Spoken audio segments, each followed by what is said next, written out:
ദേവദാസന്മാർ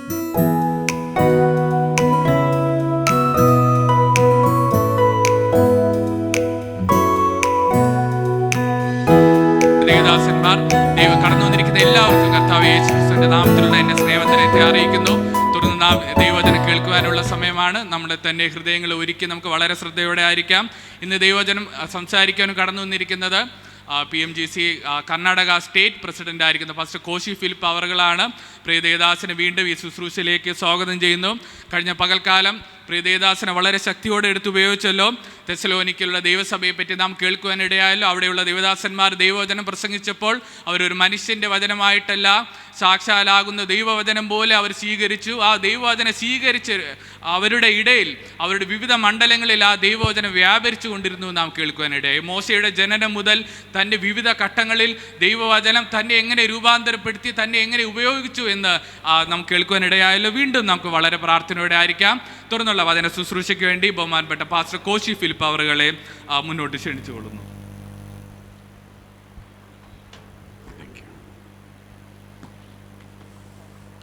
ദൈവനാമത്തിന് മഹത്വമുണ്ടാകട്ടെ.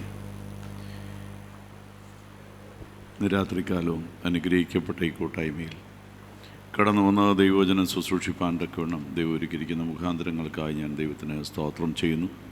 ഇവിടെ ആയിരിക്കുന്ന കർത്താവിൻ്റെ വിലപ്പെട്ട ദാസന്മാർ, പാസ്റ്റർ മേവറീസ് അവറുകൾ, പാസ്റ്റർ തോമസ് കുട്ടി അവറുകൾ, മറ്റൊരു 2 ദൈവദാസന്മാർ, സദസ്സിലായിരിക്കുന്ന പ്രിയപ്പെട്ട ദൈവദാസന്മാർ, ബഹുമാന്യരും ആദരണീയമായ ദൈവദാസന്മാർ, എല്ലാവരെയും ഓർത്ത് സ്തോത്രം ചെയ്യുകയും എല്ലാവർക്കും എളിയവൻ്റെ വന്ദനം അറിയിക്കുന്നു. വിശേഷിച്ച് പാളയം സഭയിലെ എല്ലാ പ്രിയപ്പെട്ടവർക്കും വന്ദനം അറിയിക്കുന്നു. ഇങ്ങനെ ഒരു അവസരം എനിക്ക് ലഭിച്ചതിൽ ഞാൻ ദൈവത്തെ സ്തുതിക്കുകയും ഇതിന് കർത്താവിൻ്റെ ദാസനോടും സഭയോടും പ്രത്യേകമായി കടപ്പെട്ടിരിക്കുന്നു, നന്ദി അറിയിക്കുന്നു. ഞങ്ങളെയൊക്കെ പ്രാർത്ഥനയിൽ വഹിക്കുന്ന നിങ്ങളുടെ വലിയ സ്നേഹത്തെ ഓർത്ത് സ്തോത്രം ചെയ്യുന്നു. കഴിഞ്ഞ പകൽക്കാലം നമുക്ക് ദൈവവചനത്തിൽ നിന്ന് ചില ചിന്തകൾ എന്നെ ദൈവം ഏൽപ്പിച്ച് കൈമാറുവാനിടയായി ഓർത്ത് സ്തോത്രം ചെയ്യുന്നു. അതിനകത്ത് മുഖ്യമായി പറയപ്പെട്ട ആ വിഷയങ്ങളൊക്കെ കർത്താവദാസൻ ഓർപ്പിച്ചുവല്ലോ. വ്യാപരിച്ചു കൊണ്ടിരിക്കുന്നു എന്ന പദത്തിൽ നിന്നും നമ്മൾ വിവിധ മേഖലകളിൽ ദൈവവചനത്തിലൂടെ കടന്നുപോയി. നിശ്ചയമായും അത് നമുക്ക് അനുഗ്രഹമാണ് എന്ന് ഓർത്ത് ദൈവത്തെ സ്തുതിക്കുന്നു. ഞങ്ങളെ ഓർത്ത് പ്രാർത്ഥിക്കുന്നതിന് പ്രത്യേകം നന്ദി അറിയിക്കുന്നു. നിങ്ങളറിയുന്നത് പോലെ കർണാടകയുടെ പ്രദേശത്താണ് എൻ്റെ മുഖ്യമായ പ്രവർത്തനം നടക്കുന്നത്. കുറച്ച് സഭകൾ അവിടെയുണ്ട്, കുറച്ച് ദൈവദാസന്മാരുണ്ട്. അവിടെ പ്രവർത്തനങ്ങൾ കാര്യമായി നടക്കുന്നു. വളരെ പ്രയാസകരമായ സന്ദർഭങ്ങളൊക്കെ ചിലപ്പോൾ വരാറുണ്ട്. എങ്കിലും ദൈവം നടത്തിക്കൊണ്ടിരിക്കുന്നു. ഈ സഭയിലെ ചില പ്രിയപ്പെട്ടവർ, മിക്കവാറും കുറച്ച് പ്രിയപ്പെട്ടവർ വളരെയധികം പ്രാർത്ഥിക്കുകയും ചിലരൊക്കെ സാമ്പത്തികമായിട്ടും സഹായിക്കുകയും ചെയ്യുന്നുണ്ട്. അത് ഞങ്ങളെ സംബന്ധിച്ച് മറ്റൊരു സഹായമൊന്നുമില്ലാത്ത ആൾക്കാരാണ് ഞങ്ങളവിടെ. എനിക്കിപ്പോൾ തന്നെ 5 സഭയുടെ അപേക്ഷയുണ്ട്. അത് അവരെ ഉൾക്കൊള്ളാൻ കഴിയാതെ പ്രയാസപ്പെടുകയാണ്. ഞാൻ 6 മാസമെങ്കിലും അവരെ നോക്കിയിട്ടേ എല്ലാ സഭകളെയും ഞങ്ങൾ എടുക്കാറുള്ളൂ. എങ്കിലും ദൈവം ഇത്രത്തോളം നടത്തുന്നു. നിങ്ങളുടെ പ്രാർത്ഥനയ്ക്ക് നന്ദി അറിയിക്കുന്നു. ഇന്ന് രാവിലെ സമയം നമുക്ക് ദൈവവചനത്തിലൂടെ പോകാൻ നിങ്ങളുടെ പ്രാർത്ഥന വളരെ പ്രയോജനപ്പെട്ടു. ഇന്ന് രാത്രിയും നിങ്ങളുടെ പ്രാർത്ഥനയെ ചോദിക്കുന്നു. നിങ്ങൾക്കായി ദൈവം എനിക്ക് എന്നെ ഏൽപ്പിച്ച ദൂത് കൈമാറുമ്പോൾ നിശ്ചയമായി അത് സഭയ്ക്ക് അനുഗ്രഹമായി തീരണം. അതിനുവേണ്ടിയാണ്. ആരുടെയും കഴിവിനും മിടുക്കിനും ഒന്നും ചെയ്യാൻ പറ്റുന്ന ഒരു ശുശ്രൂഷയല്ല ഇത് എന്ന് നമുക്കെല്ലാവർക്കും അറിയാം. ഇത് ദൈവത്തിൻ്റെ കൃപയാണ്. അത് ഏൽപ്പിക്കുന്നത്, കൈമാറ്റം ചെയ്യുന്ന ജോലി മാത്രമാണ് ഒരു ശുശ്രൂഷകൻ ചെയ്യുന്നത്. അപ്പോൾ നിശ്ചയമായിട്ടും പ്രാർത്ഥനയോടെ ദൈവസന്നിധിയിലായിരിക്കും. എല്ലാവർക്കും ഒരല്പസമയം രാവിലെ പോലെ എല്ലാവരും ഒന്ന് പ്രാർത്ഥിച്ചാട്ടെ. ദൂത് വെളിപ്പെടാൻ സ്തോത്രം, സ്തോത്രം, സ്തോത്രം, സ്തോത്രം, സ്തോത്രം, സ്തോത്രം. ആത്മാവ് സംസാരിപ്പാൻ സ്തോത്രം. ദൈവത്തിൻ്റെ കൃപ വ്യാപരിപ്പാൻ എല്ലാവരും സ്തോത്രം ചെയ്താട്ടെ. സ്തോത്രം, സ്തോത്രം, സ്തോത്രം. ദൈവത്തിൻ്റെ ശബ്ദം പുറപ്പെട്ടു വരട്ടെ. മനുഷ്യ ശബ്ദങ്ങൾ വിട്ടുമാറട്ടെ. ഊറബാ ഷമന ചുടാറബഷ് അസ്തനാധികാരകത്തുനാധികാര വൈഡനെ യേശുവിൻ്റെ രക്തത്താൽ, യേശുവിൻ്റെ രക്തത്താൽ, യേശുവിൻ്റെ രക്തത്താൽ ജയമെടുക്കുന്നു. സ്തോത്രം, സ്തോത്രം, സ്തോത്രം, സ്തോത്രം. Hallelujah, hallelujah. ആത്മസാന്നിധ്യം നമ്മുടെ മധ്യത്തിൽ വെളിപ്പെടട്ടെ. ദൂതനെ തടയുന്ന പോരുകൾ വിട്ടുമാറട്ടെ. ഹൂറാബ ഷംബാബാബ റീകാമാന വൈഡാമാന വേദിവരാതകരന്തത്തുരതര ബൗഡവനമ്പല ദീപരബൗഡകരമ്പൽ ജാറ റീകാമാന. യേശുവിൻ്റെ നാമത്തിൽ രക്തം ജയം, രക്തം ജയം, രക്തം ജയം, രക്തം ജയം. ഓ ഹാലേലൂയ. സ്തോത്രം, സ്തോത്രം, സ്തോത്രം, സ്തോത്രം. ഒരു വാക്യം നമുക്ക് വായിക്കാം. 24-ാം സങ്കീർത്തനം 3-ാം വാക്യം. 24-ാം സങ്കീർത്തനം 3-ാം വാക്യം. യഹോവയുടെ പർവ്വതത്തിൽ ആർ കയറും? അവന്റെ വിശുദ്ധ സ്ഥലത്ത് ആർ നിൽക്കും? നമുക്ക് പ്രാർത്ഥിക്കാം. എല്ലാവരും കണ്ണുകളെ അടച്ചാട്ടെ. ഒരു നിമിഷം കൂടെ കണ്ണടച്ച് പ്രാർത്ഥിച്ചാട്ടെ. നല്ല ദൈവമേ, സ്വർഗീയ കർത്താവേ, തിരുനാമത്തെ വാഴ്ത്തുന്നു. ദൈവം അടിയനെ ഏൽപ്പിച്ച ദൂതുമായി അടിയനിതാ ദൈവസന്നിധിയിൽ നിൽക്കുന്നു. ശക്തമായി ദൈവത്തിൻ്റെ ആത്മാവ് ഇതിലൂടെ സംസാരിക്കണമെന്ന് പ്രാർത്ഥിക്കുന്നു. വചന ശുശ്രൂഷയെ തടയുന്ന എല്ലാ പോരുകളെയും ആത്മാവിൽ ശാസിച്ചമർച്ച ചെയ്യുന്നു. കൃപയിൽ പൂർണ്ണമായി ശരണപ്പെടുന്നു. എല്ലാവരിലും ദൈവകൃപ വ്യാപരിക്കട്ടെ. ഉപവസിക്കുന്നവരെ പ്രത്യേകം അങ്ങയുടെ കരങ്ങളിൽ ഏൽപ്പിക്കുന്നു. ശാരീരിക ക്ലേശങ്ങൾ വിട്ടുമാറട്ടെ. മാനസിക ദുഃഖങ്ങൾ വിട്ടുമാറട്ടെ. സഭ മുഴുവനായൊരു വിടുതൽ അനുഭവിക്കട്ടെ. കർത്താവേ, ദൈവദാസന്മാരെ അനുഗ്രഹിക്കും, കൃപയിൽ മറയ്ക്കും, സകല സംരക്ഷണവും സഭയ്ക്ക് നൽകും. യേശുവിൻ നാമത്തിൽ തന്നെ ആമേൻ. കർത്താവ് നമ്മെ സഹായിക്കട്ടെ. വായിച്ച വാക്യം ഇതാണ്: യഹോവയുടെ പർവ്വതത്തിൽ ആർ കയറും? യഹോവയുടെ വിശുദ്ധ സ്ഥലത്ത് ആർ നിൽക്കും? ഇത് ഒരു ചോദ്യമാണ്.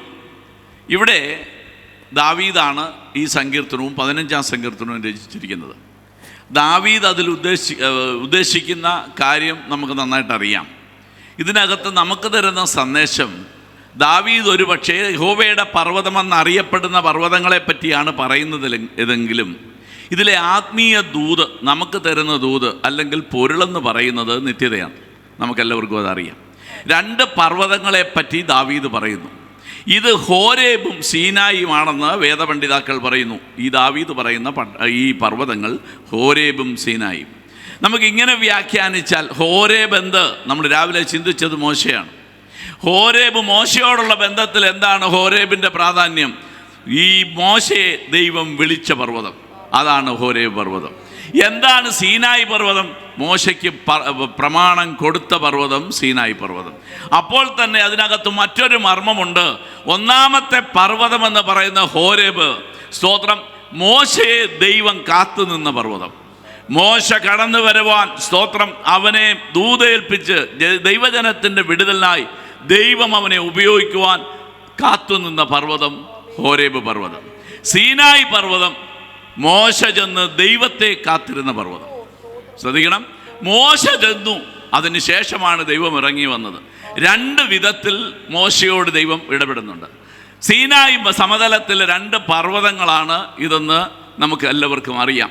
ഈ 2 പർവ്വതങ്ങൾക്കും ഒരു വിശ്വാസിയുടെ ജീവിതത്തിലും വളരെ പ്രാധാന്യമുണ്ട്. ഒന്ന്, നമ്മെ വിളിച്ചിറക്കുന്ന പർവ്വതം, നമ്മെ വിളിക്കുന്ന പർവ്വതം 1.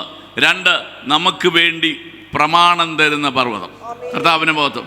ഇനി നമുക്ക് മുന്നോട്ട് പോകാം. അനേക പർവ്വതങ്ങൾ വേദപുസ്തകത്തിൽ നമുക്ക് കാണാനായിട്ട് കഴിയും. അനേക പർവ്വതങ്ങൾ. അതിൽ ഒന്നാമത് നാം കാണുന്ന പർവ്വതം അരരാത്ത് പർവ്വതമാണ്. അരരാത്ത് പർവ്വതം വളരെ പ്രാധാന്യമുള്ള പർവ്വതമാണ്. വേദപുസ്തകത്തിൽ ഏറ്റവും പ്രാധാന്യമുള്ള പർവ്വതം ഒലൂമലയാണ്. ഒലൂമലയ്ക്ക് അനേക പ്രത്യേകതകളുണ്ട്. സമയമുണ്ടെങ്കിൽ നമ്മൾ അവിടെ വരെ പോകും. സ്തോത്രം. എനിക്ക് ശാരീരികമായ ഒരു ചെറിയ പ്രയാസമുണ്ട്. നിങ്ങൾ പ്രാർത്ഥനയോടെ ആയിരിക്കണമേ. കർത്താവിനെ മഹത്വം. എന്താണ് അരാരാത്ത് പർവ്വതത്തിൻ്റെ പ്രത്യേകത? പെട്ടകമുറച്ച പർവ്വതമാണ് അരരാത്ത് പർവ്വതം. അത്ര മാത്രമേ നാം ആ പർവ്വതത്തെ പറ്റി ചിന്തിക്കാറുള്ളൂ, അല്ലേ?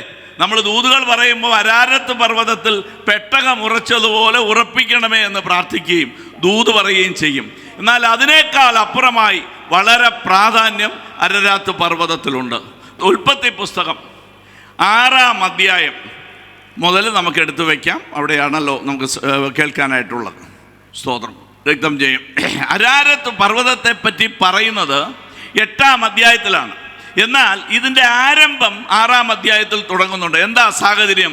ഭൂമി വഷളായി എന്ന് കണ്ട ദൈവം മനുഷ്യനെ ഭൂമിയോടുകൂടെ നശിപ്പിക്കാൻ തയ്യാറായി. വഷളായ ഭൂമിയെ ദൈവം നശിപ്പിക്കാൻ തയ്യാറാകുമ്പോൾ, സ്തോത്രം, നോഹയോട് പറഞ്ഞു ഒരു പെട്ടകം പണിയാൻ. പെട്ടകം പണിയാനുള്ള കൽപ്പന കൊടുത്ത നോഹ പെട്ടകം പണി ആരംഭിച്ചു. നമ്മൾ രാവിലെ കേട്ടതുപോലെ അവൻ അകത്തും പുറത്തും കീല് തേച്ച് പെട്ടകം ഉറപ്പിച്ച് നന്നാക്കി ക്രമീകരണം ഉണ്ടാക്കി. അവൻ ശുദ്ധിയുള്ള മൃഗങ്ങളെയും അശുദ്ധിയുള്ള മൃഗങ്ങളെയും അതിനകത്ത് പ്രവേശിപ്പിച്ചു, പറവകളെ പ്രവേശിപ്പിച്ചു, എല്ലാം പ്രവേശിപ്പിച്ചു. എല്ലാം നമുക്കറിയാമല്ലോ, ഞാനതുകൊണ്ട് മുന്നോട്ട് പോകുന്നു പെട്ടെന്ന്. ഇതിനെ എല്ലാം പ്രവേശിപ്പിച്ചതിന് ശേഷം അവൻ അവൻ്റെ കുടുംബത്തെ കൂടെ അതിൽ പ്രവേശിപ്പിച്ചു. അവൻ്റെ മക്കളും സ്തോത്രം അവർ 8 പേര് അതിനകത്ത് പ്രവേശിപ്പാനിടയായി. ഈ മക്കൾ പ്രവേശിച്ചത് ഒരു വിഷയമാണ്. കാരണം എന്താണ് ഇവിടെ നടന്നുകൊണ്ടിരിക്കുന്നത്? അന്ന് വരെ പെയ്തിട്ടില്ലാത്ത ഒരു മഴയെപ്പറ്റി പ്രസംഗിക്കുകയും അന്ന് വരെ മനുഷ്യൻ കണ്ടിട്ടില്ലാത്ത, മനുഷ്യൻ്റെ അധ്വാനത്തിലില്ലാത്ത ഒരു പെട്ടകം നിർമ്മിക്കുകയും ചെയ്യുന്ന സാഹചര്യമാണ് അവിടെ ഉള്ളത്. എന്താണ് ചെയ്യുന്നത്? ഈ പെട്ടകം പണിയുന്നുണ്ട്. ഈ പെട്ടകം പണിയുമ്പോൾ ജനത്തിനൊരു അത്ഭുതമാണ്. ഈ മഴ പെയ്യുമോ? അനേക ആളുകളിരുന്നാണ് ഇത് പണിയുന്നത്. ഇത് പണിയുമ്പോൾ സ്തോത്രം, ഈ പെട്ടകം സത്യമാണെന്ന് നിശ്ചയമായും നാം അറിഞ്ഞിരിക്കണം. ചിലർക്കൊക്കെ തെറ്റായ ധാരണകളോ ചില പഠിപ്പിക്കലുകളൊക്കെ വരുമ്പം അത് ചിലപ്പോൾ ഒഴിവാക്കി വിടുന്നതായിട്ട് ഞാൻ ശ്രദ്ധിച്ചിട്ടുണ്ട്. സ്തോത്രം. എന്നാൽ നോക്കിക്കോണം, ഈ പെട്ടകം പണിയപ്പെടുമ്പോൾ സംശയം ഉണ്ടാകും. നോഹയുടെ കുഞ്ഞുങ്ങൾ പുറത്തേക്ക് പോകുമ്പോൾ ആളുകൾ ചോദിക്കും, നിങ്ങളുടെ വീട്ടുമുറ്റത്ത് പണിയപ്പെടുന്നത് എന്താണ്? അവർ പറയും, ഒരു പെട്ടകം പണിയുന്നുണ്ട്. എന്താണ് ഈ പെട്ടകം? മഴ പെയ്യുമ്പോൾ ഞങ്ങൾക്ക് സംരക്ഷണത്തിനായി ദൈവം ഒരുക്കുന്ന ഒരു പെട്ടകമാണ്, അതിൽ പ്രവേശിക്കുന്നവർ രക്ഷ പ്രാപിക്കും. ഇതൊക്കെ പറയുമ്പോൾ സ്വാഭാവികമായും ഈ കുഞ്ഞുങ്ങൾക്ക് നിന്നേ ഉണ്ടാകത്തുള്ളൂ. കാരണം എന്താ? കാരണം മറ്റൊന്നല്ല, ഇന്ന് വരെ അത് മഴ പെയ്ത് കണ്ടിട്ടില്ല ആളുകൾ. അങ്ങനെയെങ്കിൽ നിശ്ചയമായും നിന്ന സഹിച്ച് തെരുവിലൊരു പക്ഷേ ഇതെല്ലാം കണ്ട കുഞ്ഞുങ്ങൾ ഒരു പക്ഷേ എങ്ങനെ ഈ പെട്ടകത്തിൽ കയറി എന്നുള്ളതാണ് ചിന്ത. അവർ യൗവനക്കാരായിരിക്കാം, അല്ലെങ്കിൽ ഒരു പക്ഷേ നോഹയെക്കാളും കൊണ്ട് പ്രായം കുറഞ്ഞ വ്യക്തികളാകുമ്പോൾ ബുദ്ധിയുടെ മണ്ഡലം കുറച്ചുകൂടെ ചിന്തിക്കാൻ സാധ്യതയുണ്ട്. എന്നാൽ അവർ പെട്ടകത്തിൽ കയറി. അവരെന്തുകൊണ്ട് പെട്ടകത്തിൽ കയറി? ഇതൊരു വലിയ ചോദ്യമാണ്. അവർ പെട്ടകത്തിൽ കയറാൻ കാരണം മറ്റൊന്നുമല്ല, മുറ്റത്തുയർന്നു വരുന്ന പെട്ടകം. രാത്രിയുടെ യാമത്തിൽ സ്വർഗത്തിലെ ദൈവത്തോട് പെട്ടകത്തിൻ്റെ അളവ് ചോദിച്ചു വാങ്ങിക്കുന്ന നോഹ, രാത്രിയിൽ ദൈവത്തോട് അളവ് ചോദിച്ചു വാങ്ങിച്ച് അത് മുറ്റത്ത് പണിയുകയും അത് തന്നെ തെരുവിൽ പ്രസംഗിക്കുകയും പിന്നീട് വന്ന അളവുകൾ കൃത്യമായി ദൈവത്തിൻ്റെ കണക്കിലാണോ പണിയപ്പെടുന്നത് എന്ന് പരിശോധിക്കുകയും ചെയ്യുന്ന സ്തോത്രം അപ്പനെ മക്കൾ കണ്ടു. ആ മക്കൾ കണ്ടപ്പോൾ മക്കൾക്ക് മനസ്സിലായി, ഇതെൻ്റെ അപ്പൻ്റെ ജ്ഞാനമല്ല, ഇത് ഞങ്ങളുടെ അപ്പൻ്റെ ബുദ്ധിയല്ല, ഇതിന് അളവ് കൊടുക്കുന്ന ഒരു ദൈവം സ്വർഗത്തിലുണ്ട്. അങ്ങനെയെങ്കിൽ ഈ പറയപ്പെടുന്നത് സംഭവിക്കും, മഴ പെയ്യും, ജലപ്രളയം ഉണ്ടാകുമെന്ന് വിശ്വസിച്ച കുഞ്ഞുങ്ങൾ ഈ പെട്ടകത്തിൽ കയറാനിടയായി. ദൈവവേദനയെ തിരിച്ചറിയണം. രാത്രിയുടെ യാമത്തിൽ ദൈവവുമായി സംസാരിക്കുന്ന ഒരു മാതാവിനെയും പിതാവിനെയും കണ്ടു വേണം തലമുറ വളരാൻ. അത് വളരാതിരുന്നാൽ നമ്മുടെ പ്രസംഗങ്ങൾ, നമ്മുടെ ശുശ്രൂഷ, നമ്മുടെ ആലോചനകൾ നമ്മുടെ തലമുറ ഏറ്റെടുക്കാതെ വരും. ഇന്ന് രാത്രി ദൈവത്തെ സ്തുതിക്കണം. അനേക ആലോചനയ്ക്കനുസരിച്ച് പോകുന്ന സഭയാണ് നമ്മുടെ BMG സഭ.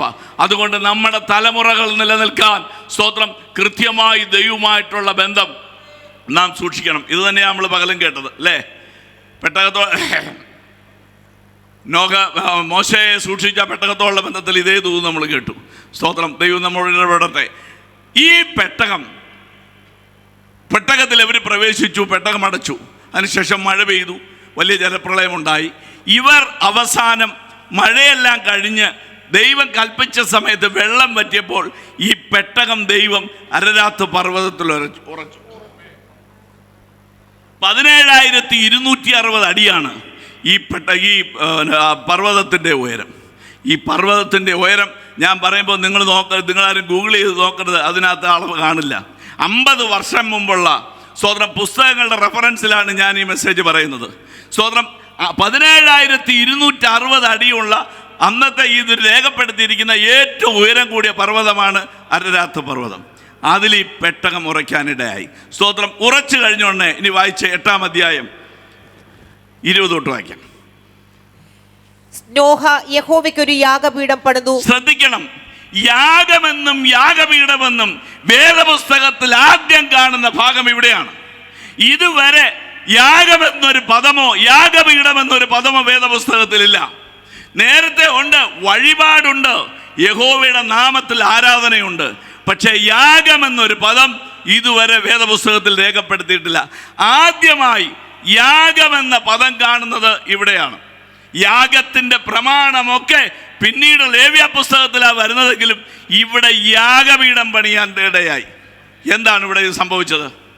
ഇറങ്ങിയ നോഹ കാണുന്നത്, പർവ്വതത്തിൽ ഇറങ്ങിയ നോഹ നോക്കുമ്പോൾ അതിനകത്തേക്ക് പ്രവേശിച്ചപ്പോൾ ഉള്ള ഭൂമിയുടെ അവസ്ഥയല്ല.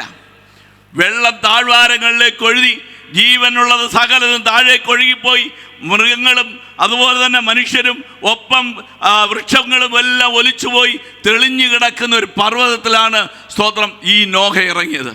ഇറങ്ങി നിൽക്കുമ്പോൾ നോഹ കാണുന്ന കാര്യം, സ്തോത്രം, ഈ നഷ്ടപ്പെട്ട സ്ഥലങ്ങളെ നോക്കുമ്പോൾ ഇതിനോടൊപ്പം നഷ്ടപ്പെടുത്താതെ എന്നെയും എൻ്റെ തലമുറയെയും സൂക്ഷിച്ച ദൈവത്തെ ഓർത്ത് ഈ നോഹ, സ്തോത്രം, ദൈവത്തിന് മഹത്വം കൊടുക്കാനിടയായി. കർത്താവിന് മഹത്വം. ആരാ മഹത്വം കൊടുക്കാത്തത്? ഇത്ര വലിയ അനർത്ഥത്തിൽ നിന്നും ദൈവമേ, നീ എന്നെ മാത്രം സൂക്ഷിക്കാൻ എന്ത് യോഗ്യതയായിരിക്കുള്ളത്? നാമും പലപ്പോഴും ദൈവത്തോട് ചോദിക്കുന്ന ചോദ്യം ഇത് തന്നെയാണ്, അല്ലേ? നമ്മുടെ സമൂഹത്തിൽ നിന്നും അനേകർ ഈ സത്യം അറിയാതെ, നമ്മേക്കാൾ വിദ്യാഭ്യാസമുള്ളവർ, പദവിയുള്ളവർ, സ്തോത്രം, എല്ലാ സ്ഥാനമാനങ്ങളും ഉള്ളവർ, അവർ നഷ്ടപ്പെടുമ്പോൾ, സ്തോത്രം, ഈ പർവ്വതത്തിൽ കയറുവാനുള്ള ഭാഗ്യം നമുക്ക് ലഭിച്ചു. നമ്മുടെ ജീവിതത്തിൻ്റെ ഏറ്റവും വലിയ ഭാഗ്യം ഇതാണ്. നമ്മുടെ നിത്യതയെ പറ്റിയുള്ള ദർശനം ലഭിച്ച ദൈവമക്കൾ ദൈവത്തെ സ്തുതിച്ചാട്ടെ. സ്തോത്രം. ഇനി എന്താണ് ഇവിടെ? യാഗപീഠം പണിതു. വായിച്ചേ. ശുദ്ധിയുള്ള സകല മൃഗങ്ങളിലും ശുദ്ധിയുള്ള എല്ലാ പറവകളിലും ചിലതെടുത്തു യാഗപീഠത്തിന്മേൽ ഹോമയാഗം അർപ്പിച്ചു. ശരി. ഇവിടെ ഇപ്പൊ യാഗം നടത്തുകയാണ്. അപ്പൊ യാഗത്തിന്റെ പ്രമാണം ഇല്ലാതിരിക്കെ, രാവിലെ നമ്മൾ ചിന്തിച്ചു അല്ലേ, ഇതല്ലേ ചിന്തിച്ചത്? യാഗത്തിന്റെ പ്രമാണം കൊടുക്കാതിരിക്കെ ഒരു യാഗപീഠം പണിയാൻ ദൈവം ആലോചന കൊടുത്തു. എന്താണ്? ഞാനതാ രാവിലെ പറഞ്ഞത്, ആത്മാവിൽ പകരപ്പെടുന്ന, സ്തോത്രം, ഒരാലോചനയുണ്ട്. ആത്മാവിൽ ഈ ദൂതുകൾ പകരപ്പെടും. നാം അറിയാത്ത വിഷയങ്ങൾ വെളിപ്പെട്ട് വരും. ഞാൻ പലപ്പോഴും അത്ഭുതപ്പെട്ടിട്ടുണ്ട്.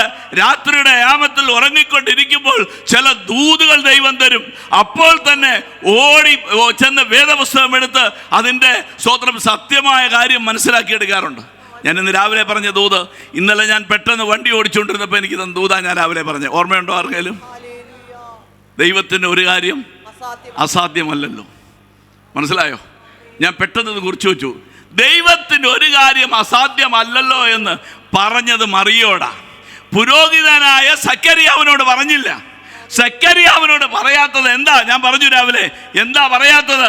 സക്കറിയാവ് അറിഞ്ഞിരിക്കേണ്ട കാര്യം ഇതാ. ആ കാര്യമാണത്. എന്താ? ദൈവത്തിന് ഒരു കാര്യവും അസാധ്യമല്ലെന്ന്.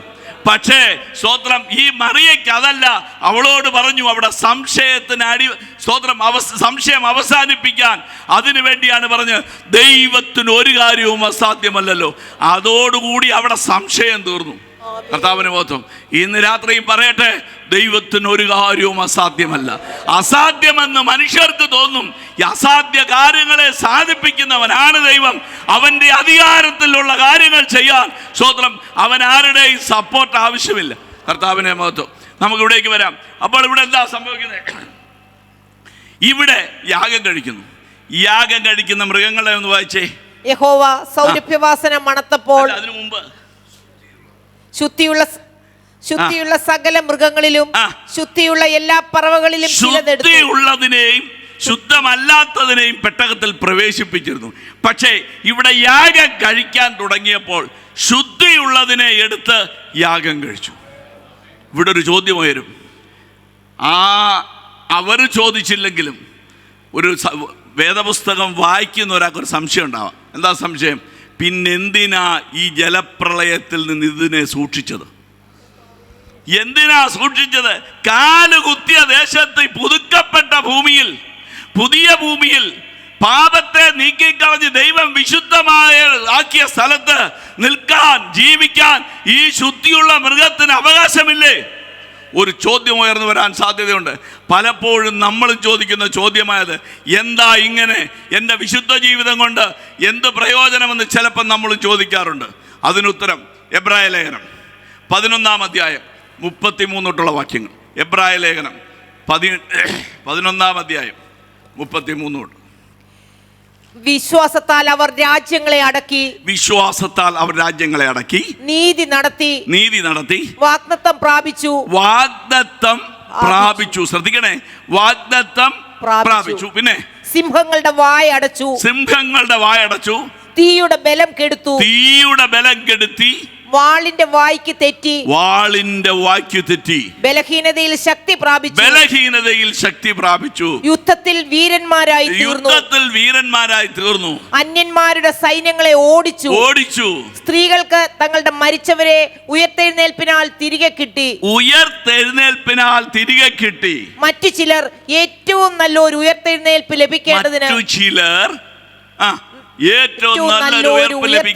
ലഭിക്കേണ്ടതിന് ഉദ്ധാരണം കൈക്കൊള്ളാതെ ഭേദ്യമേറ്റു. രണ്ട് വിധ ആൾക്കാരെ ഇവിടെ പരിചയപ്പെടുത്തുന്നുണ്ട്.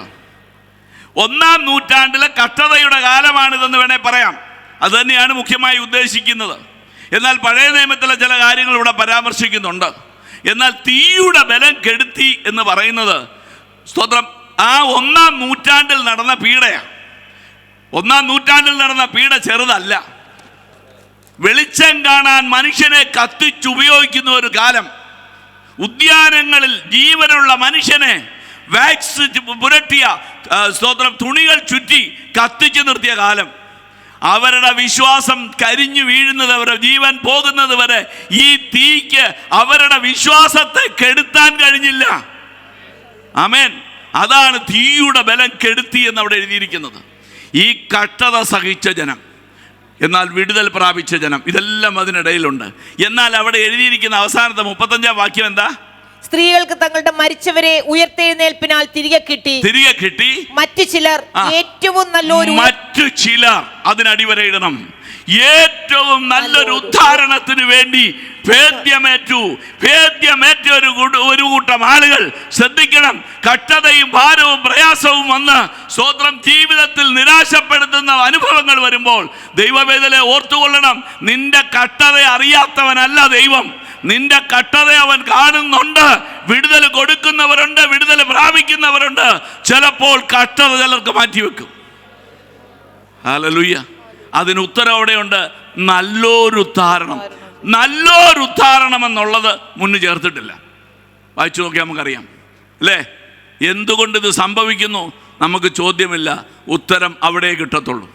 നമുക്കറിയാം ഗ്രഹാം സ്റ്റെയിൻസ് എന്ന് പറഞ്ഞ ആ ദൈവദാസനും കുടുംബവും അവരുടെ രാജ്യം വിട്ട്, ദേശത്തെ വിട്ട്, രക്തബന്ധങ്ങളെ വിട്ട് ലഭിച്ച ദർശനത്തിനനുസരിച്ച് ഇന്ത്യൻ ഗ്രാമങ്ങളിൽ വന്ന് സുവിശേഷ വേല ചെയ്തു. സാംസ്കാരികമായി മനുഷ്യനെ ഉയർത്താൻ ശ്രമിച്ചു, ദൈവവചനം പഠിപ്പിച്ചു, രക്ഷയുടെ മാർഗത്തിലേക്ക് കൊണ്ടുവന്നു. അവർക്ക് ചെയ്യേണ്ടതെല്ലാം ചെയ്തിട്ടും അത് സ്തോത്രം ഒരു രാത്രിയിൽ അവർ 3 പേരും ആ വാഹനത്തിനുള്ളിൽ കരിഞ്ഞു മരിച്ചു. അടുത്ത ദിവസത്തെ മനുഷ്യൻ ചോദിച്ചൊരു ചോദ്യമുണ്ട്, എന്തിയേ നിങ്ങളുടെ ദൈവം? എവിടെയാ നിങ്ങളുടെ ദൈവം? അതിനുത്തരം പറഞ്ഞത് സ്തോത്രം അദ്ദേഹത്തിൻ്റെ ഭാര്യയാണ്. ഞങ്ങൾ ഇവരോട് ക്ഷമിച്ചിരിക്കുന്നു. ദൈവം എവിടെയെന്ന ചോദ്യത്തിന് ഉത്തരം ആ സ്ത്രീയുടെ വാക്കുകളിലുണ്ട്. ഇവരോട് ക്ഷമിക്കാൻ ഞങ്ങൾക്ക് കൃപ തരുന്ന ദൈവമാണ് ഈ ദൈവം. ഈ മരണമല്ല ഞങ്ങളുടെ വിഷയം. എൻ്റെ ഭർത്താവും കുഞ്ഞുങ്ങളും ഇന്ത്യൻ മണ്ണിൽ കരിഞ്ഞു വീണാലും ഇതിന് പകരമായ ഒരു ഉയർത്തെഴുന്നേൽപ്പുണ്ട്, സ്തോത്രം നല്ലൊരു ഉദ്ധാരണമുണ്ട് എന്ന് ആ മാതാവ് വിശ്വസിച്ചു. കർത്താവിന് മഹത്വം. ഇതാണ് അവിടുത്തെ വിഷയം. അപ്പോൾ ഇവിടെ നാം കണ്ടു, ശുദ്ധിയുള്ള മൃഗങ്ങളെയും പറവകളെയും സകല മൃഗങ്ങളെയും ശുദ്ധിയുള്ള എല്ലാ പറവകളിലും ചിലതെടുത്തു യാഗപീഠത്തിൽ പിന്നെ യഹോവ സൗരഭ്യവാസന മണത്തപ്പോൾ യഹോവ തന്റെ ഹൃദയത്തിൽ അരുളി ചെയ്തത്, ഞാൻ മനുഷ്യന്റെ നിമിത്തം ഇനി ഭൂമിയെ ശപിക്കയില്ല. ഈ യാഗം കഴിഞ്ഞപ്പോൾ ദൈവത്തിന്റെ മനസ്സ് മാറി. സൗരഭ്യവാസന മണത്ത ദൈവം തീരുമാനം മാറ്റി, ഇനി ഒരിക്കലും ഞാനിത് ചെയ്യത്തില്ല. ദൈവത്തിൻ്റെ സ്തോത്രം തീരുമാനത്തെ മാറ്റാൻ ഈ യാഗം ഇടയാക്കി എന്ന് വേണം കരുതാൻ. ഒരു യാഗം കൃത്യതയോടുകൂടി നടന്നാൽ, ദൈവവേദനെ നിന്റെ ഒരു ഉപവാസം കൃത്യമായി നടത്തിയാൽ, ദൈവകൃപയെ ആശ്രയിച്ച് എല്ലാ വേദനയുടെ നടുവിൽ ഒരു യാഗം നടന്നാൽ ദൈവം ചില തീരുമാനങ്ങൾ മാറ്റും. ഓർത്ത് സ്തോത്രം ചെയ്താട്ടെ. ദൈവത്തിന്റെ മനസ്സിനെ മാറ്റുന്ന സ്തോത്രം ഉപവാസങ്ങൾ ഉണ്ട്. ഭക്തന്മാരത് നടത്തുന്നുണ്ട്. ഈ ഉപവാസവും നിശ്ചയമായും അതിന് മുഖാന്തരമായി തീരട്ടെ. ഈ യാഗം മണത്ത ദൈവം, സൗരഭ്യമാസന മണത്ത ദൈവം തീരുമാനം മാറ്റി പുതിയൊരു ഉടമ്പടി അവിടെ വെച്ചു. വായിച്ചേ. മനുഷ്യന്റെ മനോനിരൂപണം ബാല്യം മുതൽ ദോഷമുള്ളതാകുന്നു.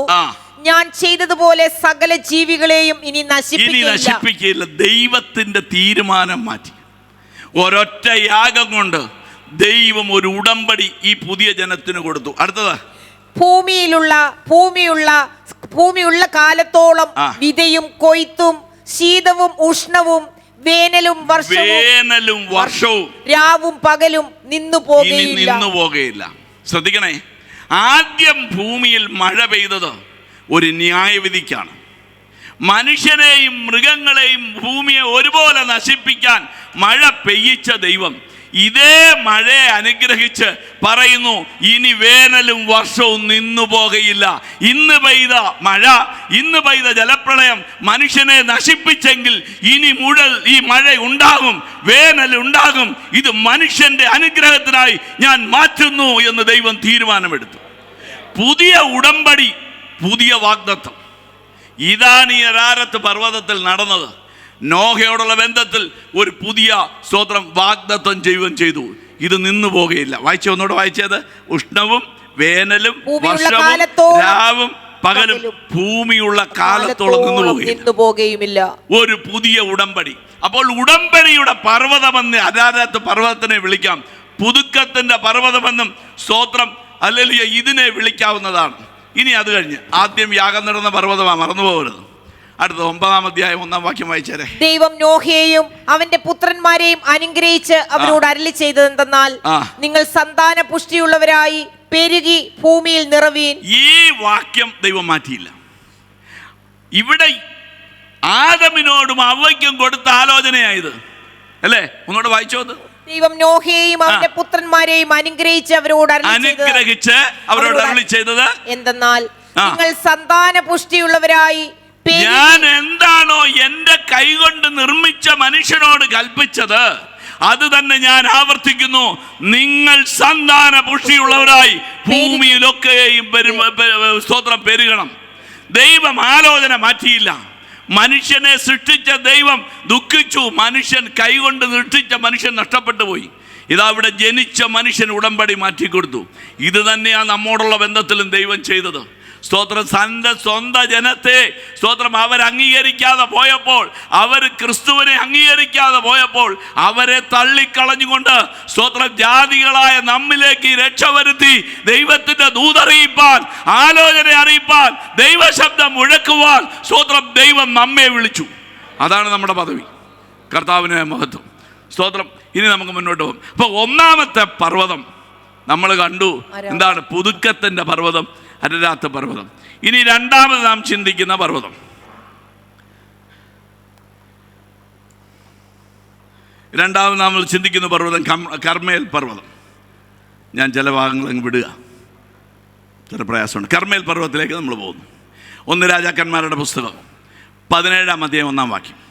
എന്നാൽ ഗിലെയാദിലെ തിസ്ബയിൽ നിന്നുള്ള തിസ്ബനായ ഏലിയാവ് ആഹാബിനോട്, ഞാൻ സേവിച്ചു നിൽക്കുന്ന ഇസ്രായേലിന്റെ ദൈവമായ യഹോവയാണ് ഞാൻ പറഞ്ഞല്ലാതെ ഈ ആണ്ടുകളിൽ മഞ്ഞും മഴയും ഉണ്ടാകയില്ല എന്ന് പറഞ്ഞു. പിന്നെ മതി നമ്മൾ ഒത്തിരി ചിന്തിക്കാനുണ്ട് ഇവിടെ.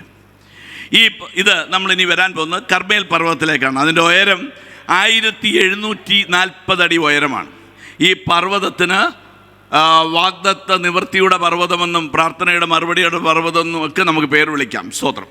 എന്നാൽ ഇവിടെ ചിന്തിക്കേണ്ട ഒരു കാര്യം, ഈ നമ്മൾ വായിച്ച ഭാഗത്ത് വർഷവും വേനലും നിന്നു പോകയില്ലെന്ന് ദൈവം പറഞ്ഞു ഭൂമിയുള്ള കാലത്തോളം. ഇവിടെ ഇതാ ഒരു പ്രവാചകൻ വന്നു പറയുന്നു, ഇനി ഞാൻ പറഞ്ഞല്ലാതെ മഞ്ഞും മഴയും ഉണ്ടാകില്ല. ദൈവം മഴ നിരോധിച്ചു. വളരെ ഗൗരവമുള്ളൊരു വിഷയമായത്.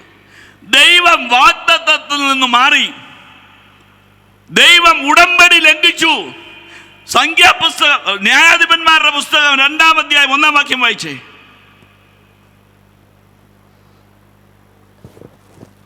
ആണോ? 2:1 judges. I will never break my covenant.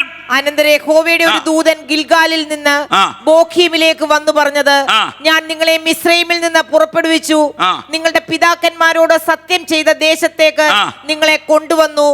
നിങ്ങളോടുള്ള എന്റെ നിയമം ഞാൻ ഒരിക്കലും ലംഘിക്കില്ല എന്നും നിങ്ങൾ ഈ ദേശനിവാസികളോട് ഉടമ്പടി മതി. ദൈവം പറയുന്നു, ഞാൻ എൻ്റെ ഉടമ്പടി ലംഘിക്കത്തില്ല. ഈ പറഞ്ഞ ദൈവം ഭൂമിയുള്ള കാലത്തോളം മഴയും വേനലും നിന്നു പോകത്തില്ലെന്ന് പറഞ്ഞ ദൈവം, ഇതാ ദൈവത്തിന്റെ പ്രവാചകൻ വന്നു പറയുന്നു, ഇനി ഞാൻ പറഞ്ഞല്ലാതെ മഞ്ഞും മഴയും ഉണ്ടാകുകയില്ല. ഇത് ശരിയാണോ? അപ്പൊ വാഗ്ദത്തങ്ങളിൽ വിശ്വസ്തനല്ലേ ദൈവം? ആണല്ലോ. പിന്നെ എന്തുകൊണ്ട് ഈ മഴ നിരോധിച്ചു? ഇങ്ങനെ സംഭവിക്കാറുണ്ടോ? ലംഘിക്കുന്നു. അറിയാമോ? ഏലിയോടുള്ള ബന്ധത്തിലായത് നമുക്കറിയാമല്ലോ. ഏലി പുരോഹിതന്റെ മക്കളെ പറ്റി പറഞ്ഞ ദൂതായത്. ദൈവം വാഗ്ദത്തത്തിൽ നിന്ന് പിന്മാറി. നമുക്ക് നല്ലതായിട്ട് അറിയാവുന്ന ഭാഗമാണ്, ഞാൻ ഒന്നുകൂടെ പറഞ്ഞെങ്കിൽ വിടാം.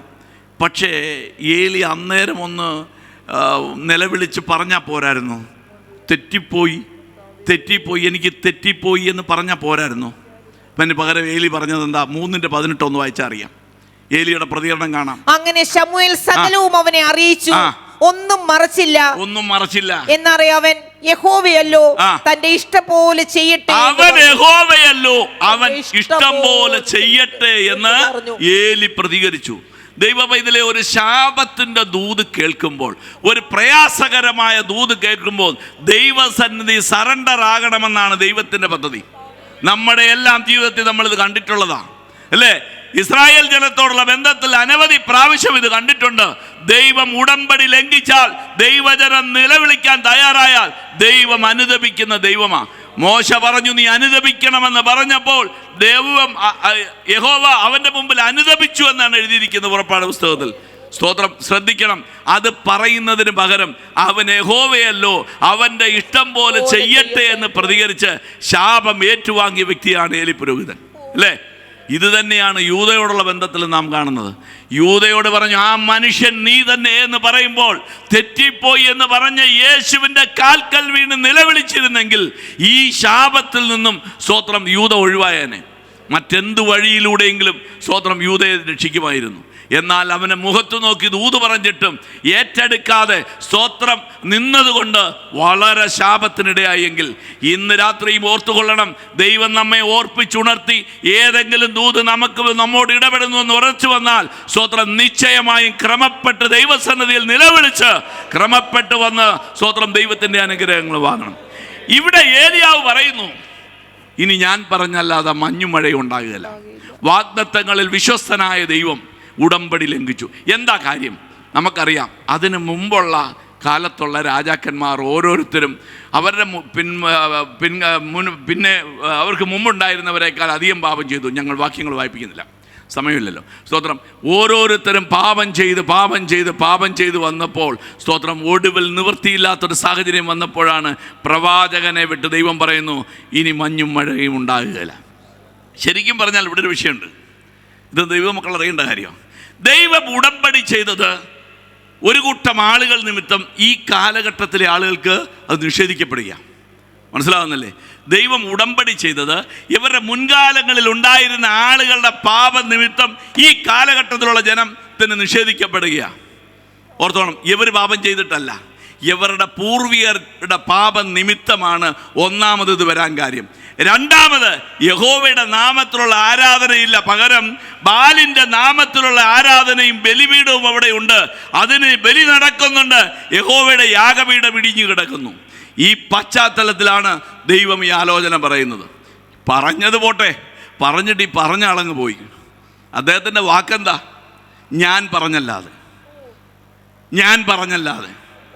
ദൈവം പറഞ്ഞല്ലാതെ എന്ന് പറഞ്ഞ എന്തെങ്കിലും ഒരു നിവൃത്തി ഉണ്ടായിരുന്നു.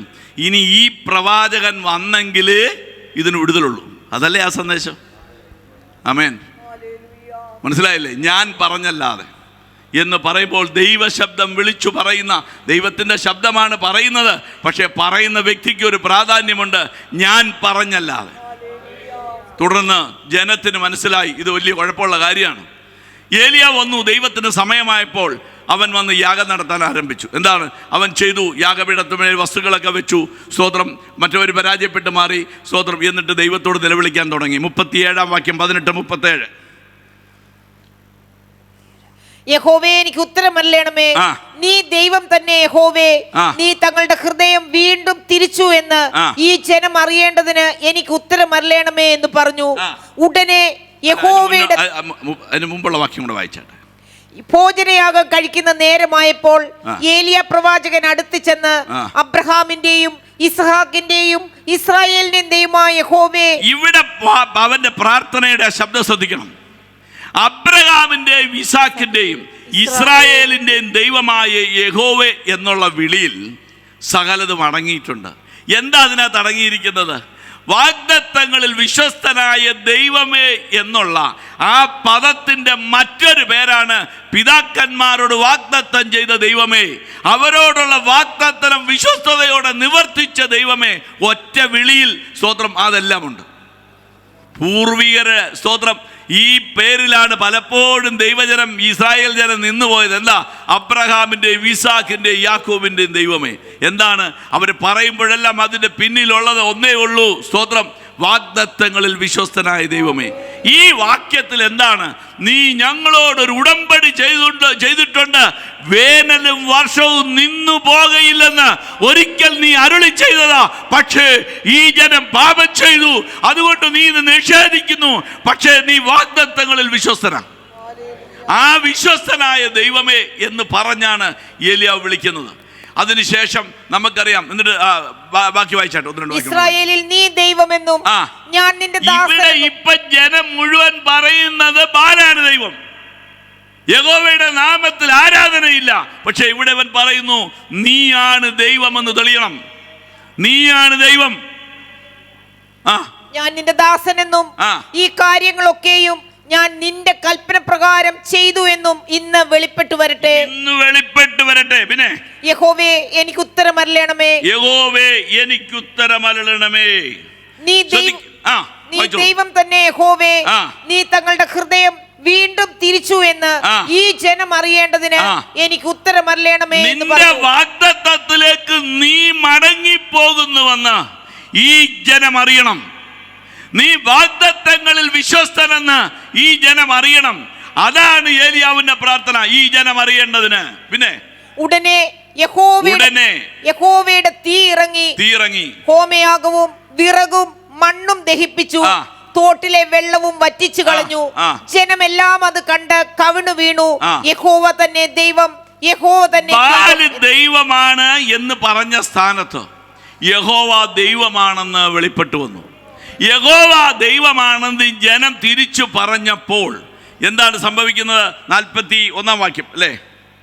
പിന്നെ ഏലിയാവ് ആഹാബിനോട് നീ ചെന്ന് ഭക്ഷിച്ച് പാനം ചെയ്യുക, വലിയ മഴയുടെ മുഴക്കമുണ്ട് എന്ന് പറഞ്ഞു. ഇത് പറഞ്ഞു കഴിഞ്ഞോണ്ട് ജനം പറഞ്ഞ് യഹോവയാണ് ദൈവമെന്ന് പറഞ്ഞു കഴിഞ്ഞ ഉടൻ തന്നെ ഈ പ്രാർത്ഥന ചെയ്ത ഏലിയാവിന്റെ കാതിൽ ഒരു വലിയ മഴയുടെ മുഴക്കം ദൈവം കേൾപ്പിച്ചു. വലിയ മുഴക്കം, മഴയുടെ മുഴക്കം കേൾപ്പിച്ച ദൈവം വാഗ്ദത്തങ്ങളിൽ വിശ്വസ്തനെന്ന് വിശ്വസിച്ചുകൊണ്ട് സ്തോത്രം ഏലിയാവ് പ്രാർത്ഥിക്കാൻ പോവുകയാണ്. അടുത്തത് 44. 7-ാം പ്രാവശ്യമോ അവൻ ഇതാ കടലിൽ നിന്ന് അവൻ കർമ്മേലിലേക്ക് കയറിയിട്ട് സ്തോത്രം ബാല്യക്കാരനെ പറഞ്ഞയച്ചു, നീ കടലിന്റെ കര പോയി നോക്കുക, ഒരു വലിയ മഴയുടെ മുഴക്കം എൻ്റെ കാതിലുണ്ട്, ഞാൻ പ്രാർത്ഥിച്ചു കൊണ്ടിരിക്കും. മുട്ടിനിടയിൽ തലതിരുകിക്കൊണ്ടവൻ പ്രാർത്ഥിക്കുകയാണ് ഈ മഴ പെയ്യാൻ. ദൂത് പറഞ്ഞിട്ട് അവൻ പോയില്ല. അവൻ കേട്ട വാഗ്ദത്തം, കാതിൽ കേട്ട മഴയുടെ മുഴക്കം കണ്ണിൽ കാണാൻ ഏലിയാവ് കാത്തിരിക്കുക. കർത്താവിന് മഹത്വം. നമ്മൾ കേൾക്കുന്ന വാഗ്ദത്തം കാണണം കേട്ടോ. നമ്മൾ വാഗ്ദത്തം പറഞ്ഞിട്ടുണ്ട് അങ്ങ് ശരിയായിക്കോളൂ എന്നല്ല, ശരിയായിക്കോളൂ എന്നല്ല. ഈ ജോസഫിനോടുള്ള കാര്യം എനിക്ക് വലിയ ഇഷ്ടമാണ് മനുഷ്യനെ. മോശയും ജോസഫുമാണ് എനിക്കിതിനകത്ത് ഏറ്റവും ഇഷ്ടമുള്ള 2 മനുഷ്യർ. സ്വതന്ത്രം എൻ്റെ ഒരു ശുശ്രൂഷയിൽ അവർ വരാതിരിക്കില്ല. ഈ ജോസഫിൻ്റെയോടൊപ്പം യഹോവയുണ്ടെന്ന് സത്യം പറഞ്ഞാൽ ഈ സഹോദരന്മാർ മനസ്സിലാക്കിയില്ല അല്ലേ? ഒരു പായി കിടന്നായിരിക്കും ഉറങ്ങിയതല്ലേ യാക്കോബിൻ്റെ വീട്ടിൽ? സഹോദരന്മാർ മനസ്സിലാക്കിയില്ല. പക്ഷേ പൊത്തിപ്പേറിൻ്റെ വീട്ടിൽ ചെന്നപ്പം പൊത്തിപ്പേർ മനസ്സിലാക്കി ഇവനോടൊപ്പം യഹോവയുണ്ടെന്ന്.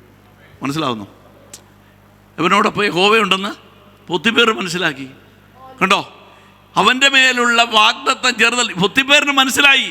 യവൻ ചെയ്യുന്നതൊക്കെ സാധിക്കുന്നത് ഇവനെ കൊണ്ട് ചെയ്യുന്ന കാര്യമല്ല, യവൻ്റെ കഴിവിലല്ലത്, ഇതിൻ്റെ പിന്നിലാരോ ഉണ്ട്. ശ്രദ്ധിച്ചപ്പോഴാണ് യവൻ കണ്ടത് യവനോടൊപ്പം ഒരു യഹോവയുണ്ടെന്ന്. കേട്ടോ? യവനോടുള്ള ദൂത് നിവർത്തിക്കാൻ ദൈവം ചെയ്യുന്ന പദ്ധതി നോക്കിയേ. ഇവിടെ ഒരു പുതിയ നിയമം തന്നെ കൊണ്ടുവരിക. 41:40 വായിച്ചേ. 41 ഉൽപ്പത്തി പുസ്തകം 41:40 ഞാൻ പറഞ്ഞില്ലല്ലേ? ഉൽപ്പത്തി പുസ്തകം. നീ എന്റെ ഗ്രഹത്തിന് മേലധികാരിയാകും, നിന്റെ വാക്ക് എന്റെ ജനമെല്ലാം അനുസരിച്ച് നടക്കും. സിംഹാസനം കൊണ്ട് മാത്രം ഞാൻ നിന്നേക്കാൾ വലിയവനായിരിക്കും എന്ന് പറഞ്ഞു. കേട്ടോ, ഒരൊറ്റ പദവി, ഈ സിംഹാസനം കൊണ്ട് മാത്രം ഞാൻ വലിയവൻ, ബാക്കി എല്ലാം താഴെ. നീ നിന്നോണം, എല്ലാം നിനക്ക് അധികാരം തന്നിരിക്കുക അല്ലേ? എന്നിട്ട് ഇവനോടുള്ളൊരു ദൂതുണ്ട്. എന്താ? നിന്റെ സൂര്യനും ചന്ദ്രനും നക്ഷത്രങ്ങളും നിന്നെ നമസ്കരിക്കും. ഇതല്ലേ ദൂത്? സ്വപ്നം കണ്ടത് അതല്ലേ ജോസഫ്? നിങ്ങൾക്ക് പ്രയാസമുണ്ടോ? ഓക്കെ, ശ്രദ്ധിക്കണം. സ്വപ്നം അതാണ്. സൂര്യനും ചന്ദ്രനും നക്ഷത്രങ്ങളും നമസ്കരിക്കുമെന്നൊരു ദൂത് അവനോട് സ്വപ്നത്തിൽ ഇടപെട്ടു. മറ്റാരും പറഞ്ഞതല്ല, അവനെ സ്വപ്നത്തിൽ കാണിച്ചതാണ്. സ്വപ്നം കണ്ടവനായി നിൽക്കുന്നേ. അവനോട് അത് നിവർത്തിക്കണം. ഇതാ അധികാരം അവന് ലഭിച്ചു. നമസ്കരിക്കണമെന്നല്ലേ നിയമം? ഇനി നോക്കിയേ, 43 വായിച്ചേ. തന്റെ രണ്ടാം രഥത്തിൽ അവനെ കയറ്റി മുട്ടുകുത്തുവീൻ. രണ്ടാം രഥത്തിൽ യോസഫ് വരണം. മാത്രമല്ല, എന്റെ മുന്നിൽ മുട്ടുകുത്തുന്നവരെല്ലാം അവന്റെ മുന്നിൽ മുട്ടുകുത്തണം. തന്റെ എല്ലാ പദവികളും അവന് കൊടുക്കുകയാണ്. സിംഹാസനം കൊണ്ട് മാത്രം ഞാനിരിക്കും, ബാക്കി എല്ലാ പദവിയും അവനും കൊടുക്കണം. ഒരിക്കലും ഒരു രാജാവും ചെയ്യുന്ന കാര്യമല്ലത്. എന്നാൽ അവന്റെ മുമ്പിലും മുട്ടുകുത്തണം. അധികാരം മാത്രമല്ല, അവനെ എന്നെ പോലെ മാനിക്കണമെന്നുള്ളതാണ് ഇവരുടെ നിയമം. എന്തിനു വേണ്ടി ഈ നിയമം ചെയ്തു? 42:6 വായിച്ചേ. യോസഫ് ദേശത്തിന് അധിപതിയായിരുന്നു. അവൻ തന്നെയായിരുന്നു ദേശത്തിലെ സകല ജനങ്ങൾക്കും ധാന്യം വിറ്റത്. യോസഫിന്റെ സഹോദരന്മാരും വന്ന് അവനെ സാഷ്ടാംഗം വീണു. കേട്ടോ, അവനെ സാഷ്ടാംഗം വീണു എന്നാ എഴുതിയത്. എന്താണ് ദൂത്? സാഷ്ടാംഗം വീഴുമെന്നാ ദൂത്. ദൂത് നിവർത്തിക്കാൻ ആ രാജാവിനെ കൊണ്ട് ദൈവം ഒരു നിയമം ഉണ്ടാക്കിയെങ്കിൽ, ആ രാജ്യത്ത് അന്ന് വരെ ഇല്ലാത്തൊരു പുതിയ നിയമം. എന്തിനു വേണ്ടി? എന്റെ ഭക്തനെ ഞാൻ കാണിച്ച ദൂത് നിവർത്തിക്കാൻ, അവന്റെ സ്വപ്നം നിറവേറാൻ ദൈവം ഒരു നിയമം ഈ ഫറവോനെ കൊണ്ട് ചെയ്യിച്ചു. സ്വതന്ത്രം. അവന്റെ മുന്നിൽ സഹോദരന്മാർ വരുമ്പോൾ നമസ്കരിക്കണം, നിയമമാ. കയറി വരുമ്പോൾ പറയും, നിങ്ങൾ സാറിനെ കാണാൻ നിൽക്കുകയാണോ? അതെ, സാറിനെ കാണാൻ പോകുന്ന ഇവിടെ ഒരു ആചാരമുണ്ട്, പുതിയതായി വന്ന ആചാരമാണ്. കയറി ചെല്ലുമ്പോൾ സാറിന് മുമ്പിൽ സാഷ്ടാംഗം വീണ് നമസ്കരിക്കണം. രാജാവിനെ മാത്രമല്ല, ഇവിടെയും അത് ചെയ്യണം എന്ന് ഇവരെ പഠിപ്പിച്ചവരകത്തേക്ക് ചെല്ലുമ്പോൾ യോസഫിന്റെ മുമ്പിൽ 11 പേര് കമന്ന് കിടക്കുന്ന ഒരു സീൻ ആലോചിച്ച് നോക്കേ. ദൈവം ഒരു ദൂത് പറഞ്ഞാൽ അത് നിവർത്തിക്കുക തന്നെ ചെയ്യും. ദൈവം ഒരു ദൂത് പറഞ്ഞാൽ അത് നിവർത്തിക്കും. കേട്ടോ, വിശ്വസിച്ച് സ്തോത്രം ചെയ്യ്. ദൈവം പറഞ്ഞ ദൂത്, തലമുറയെ പറ്റി, നിന്നെ പറ്റി, നിന്റെ ദേശത്തെ പറ്റി പറഞ്ഞ ദൂത് നടക്കാതെ പോകുകയില്ല. ഇന്ന് രാത്രി വിശ്വസിക്കാൻ തയ്യാറായിക്കോ. ഹല്ലേലൂയ. രക്തം ജയം, രക്തം ജയം, രക്തം ജയം. ഉടബല ബല വര വൗടി വരാത കരകതല വൈഡ രഗതച്ചുരത വൗടി വരേതേ അസ്തവനാദം വൈഡബലംബം ധൂപരമൗഢം. യേശുവിന്റെ നാമത്തിൽ ജയം. രാജാക്കന്മാരുടെ പുസ്തകം 44 വാക്യം വായിക്കാം നമുക്ക്. 18:44. 7-ാം പ്രാവശ്യമോ അവൻ ഇതാ കടലിൽ നിന്ന് ഒരു മനുഷ്യന്റെ കൈ പോലെ ഒരു ചെറിയ മേഘം പൊങ്ങുന്നു. ശ്രദ്ധിക്കണേ, അവൻ കേട്ടതെന്താ? ഒരു വൻമഴയുടെ മുഴക്കം. ഇപ്പോൾ പറഞ്ഞു ഒരു ചെറിയ മേഘം ഉയരുന്നുണ്ട്. ഏതാ? മെഡിറ്ററേനിയൻ കടൽ നേരെയാ പോയി നോക്കുന്നത്. സ്തോത്രം. ഒരു ചെറിയ മേഘം ഉയരുന്നുണ്ട്. ഏലിയാവ് പ്രാർത്ഥന നിർത്തിയില്ല. ഇല്ല, ഞാൻ കേട്ടത് വൻമഴയുടെ മുഴക്കമാ. വൻമഴയുടെ മുഴക്കമാണെങ്കിൽ ഒരു ചെറിയ മേഘം പോരാ. ഈ ചെറിയ മേഘത്തിനൊരു വർധനവ് സംഭവിച്ചെങ്കിലേ ഞാൻ കേട്ട ദൂത് നിവർത്തിക്കുകയുള്ളൂ എന്ന് വിശ്വസിച്ചുകൊണ്ട് ഏലിയാവ് തുടരുകയാ. ചെറുതുകൊണ്ടൊന്നും സമാധാനപ്പെടല് കേട്ടോ. ഏതെങ്കിലും ഒരു പോസ്റ്റ് പറഞ്ഞാൽ ആ പോസ്റ്റ് വരണം. കീ പോസ്റ്റിലാന്ന് പറഞ്ഞാൽ അതേ തന്നെ വരണം. അങ്ങനല്ലയോ? അങ്ങനല്ലേ? ആർക്കും അനക്കമില്ലെന്ന് പറഞ്ഞാൽ അതിൻ്റെ അർത്ഥം അതങ്ങോട്ട് സമ്മതിക്കാൻ വിഷമമാണോ? എന്നാൽ ഇന്ന് വിശ്വസിച്ചോളുക, ഏത് പോസ്റ്റിൽ വരുമെന്ന് പറഞ്ഞാൽ ഒരു ദൈവദാസനോട് പറഞ്ഞു, നിനക്ക് പ്രമോഷൻ ഇല്ലാത്ത സ്ഥാനത്തിയല്ലോ എന്ന്. കേൾക്കണേ, നിനക്ക് പ്രമോഷൻ ഉണ്ടാവില്ല പയ്യനുള്ള ആ പോസ്റ്റ് വരെ ചെല്ലുമെന്ന്. ഒരു സാധ്യതയില്ല. ഒത്തിരി മിടുക്കന്മാർ കളിച്ചോണ്ടിരിക്കുക ചുറ്റും. ഇദ്ദേഹം വലിയ മിടുക്കനൊന്നുമല്ല. ഇദ്ദേഹത്തോട് പറഞ്ഞത് ഈ പ്രമോഷൻ ഇല്ലാത്ത പോസ്റ്റ് ചെല്ലും, പ്രമോഷൻ പിന്നെ ഉണ്ടാകത്തില്ല. പുള്ളി റിട്ടയർ ചെയ്ത് പോകുന്നല്ല, പിന്നെ അങ്ങോട്ട് പ്രമോഷൻ ഇല്ല. പിന്നെ അങ്ങോട്ട് കയറിയാൽ അത് IAS പോസ്റ്റ്, ഇദ്ദേഹത്തിന് IAS ഇല്ല. മനസ്സിലാകുന്നോ? അദ്ദേഹം റിട്ടയർ ചെയ്യുമ്പോൾ അവസാനത്തെ പോസ്റ്റിൽ അവിടെ ഇരുന്ന ഇറങ്ങിപ്പോകുന്നത്. ഓർത്തോണം, ദൈവം ദൂത് പറയുന്നത് മനുഷ്യൻ പറയുന്നതല്ല. ദൈവം ഒരു ദൂത് പറഞ്ഞാൽ അത് നിവർത്തിക്കാനാ പറയുന്നത്. അതിന് നിന്റെ പ്രതികരണം ഒരു വിഷയമാ. ചെറിയ മഴ കൊണ്ട് തൃപ്തിപ്പെടരുത്. ഒരു വൻമഴയുടെ മുഴക്കമാണ് നീ കേട്ടതെങ്കിൽ നീ ഹല്ലേലൂയ, ഹല്ലേലൂയ, കുറിച്ചിട്ടോ വൻമഴയുടെ മുഴക്കമാണ് കേട്ടതെങ്കിൽ ആ വൻമഴ നിന്റെ കണ്ണിൽ കാണണം, കേട്ട മഴ കാണണം. ആമേൻ. കർത്താവിന് മഹത്വം. നോക്കിയേ, 45-ാം വാക്യം വായിച്ചു. ക്ഷണത്തിൽ ആകാശം മേഘവും കാറ്റും കൊണ്ട് കറുത്ത് വൻമഴ പെയ്തു. ഒരു ചെറിയ മേഘം കേട്ടോ, ചെറിയ മേഘം, ഒരു മനുഷ്യന്റെ കൈ പോലെ വന്ന മേഘം വർദ്ധിച്ച് ഒരു വൻമഴയായി തീരാൻ ഏലിയാവിൻ്റെ മുട്ടിനിടയിൽ തലവെച്ചുള്ള പ്രാർത്ഥന ഇടയാക്കിയെങ്കിൽ ഈ ഉപവാസ പ്രാർത്ഥനയിലും അത്തരത്തിൽ ചിലത് സംഭവിക്കുമെന്ന് പറഞ്ഞാൽ വിശ്വസിക്കുന്നവർ മാത്രം സ്തോത്രം പറയണം. ഈ ഉപവാസം ഒരു വിടുതലാണെന്ന് അനേക ഭക്തന്മാർ ഈ ആഴ്ചയിൽ ഇവിടെ നിന്ന് വിളിച്ചു പറയുന്നത് ഞാൻ കേട്ടിട്ടുണ്ട്. സ്തോത്രം നിശ്ചയമായി വിശ്വസിക്കുക.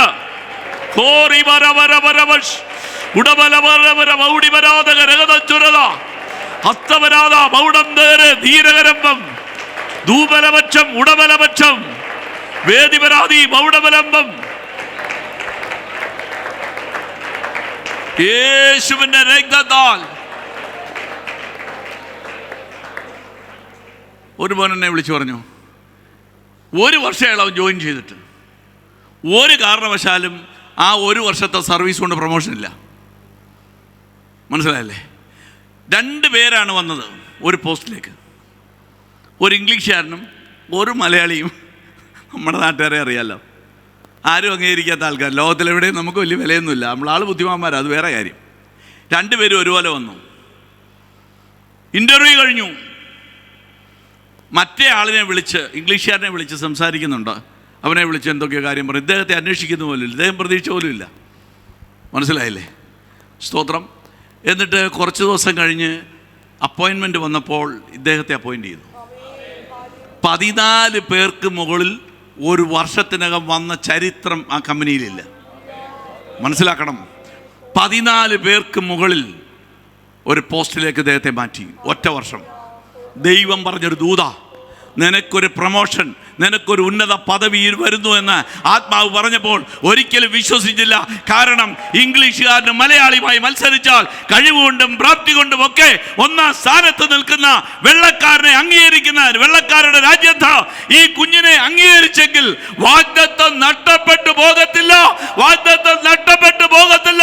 ഇന്ന് പകൽ രാത്രികാലം കുറിച്ചിട്ടു. വൈഡവലക്ഷം ദീപനമൗഢം അമ്പലവാദം കൂടാതെ ധേരെ ധേരെ ധീരെ ധേരെ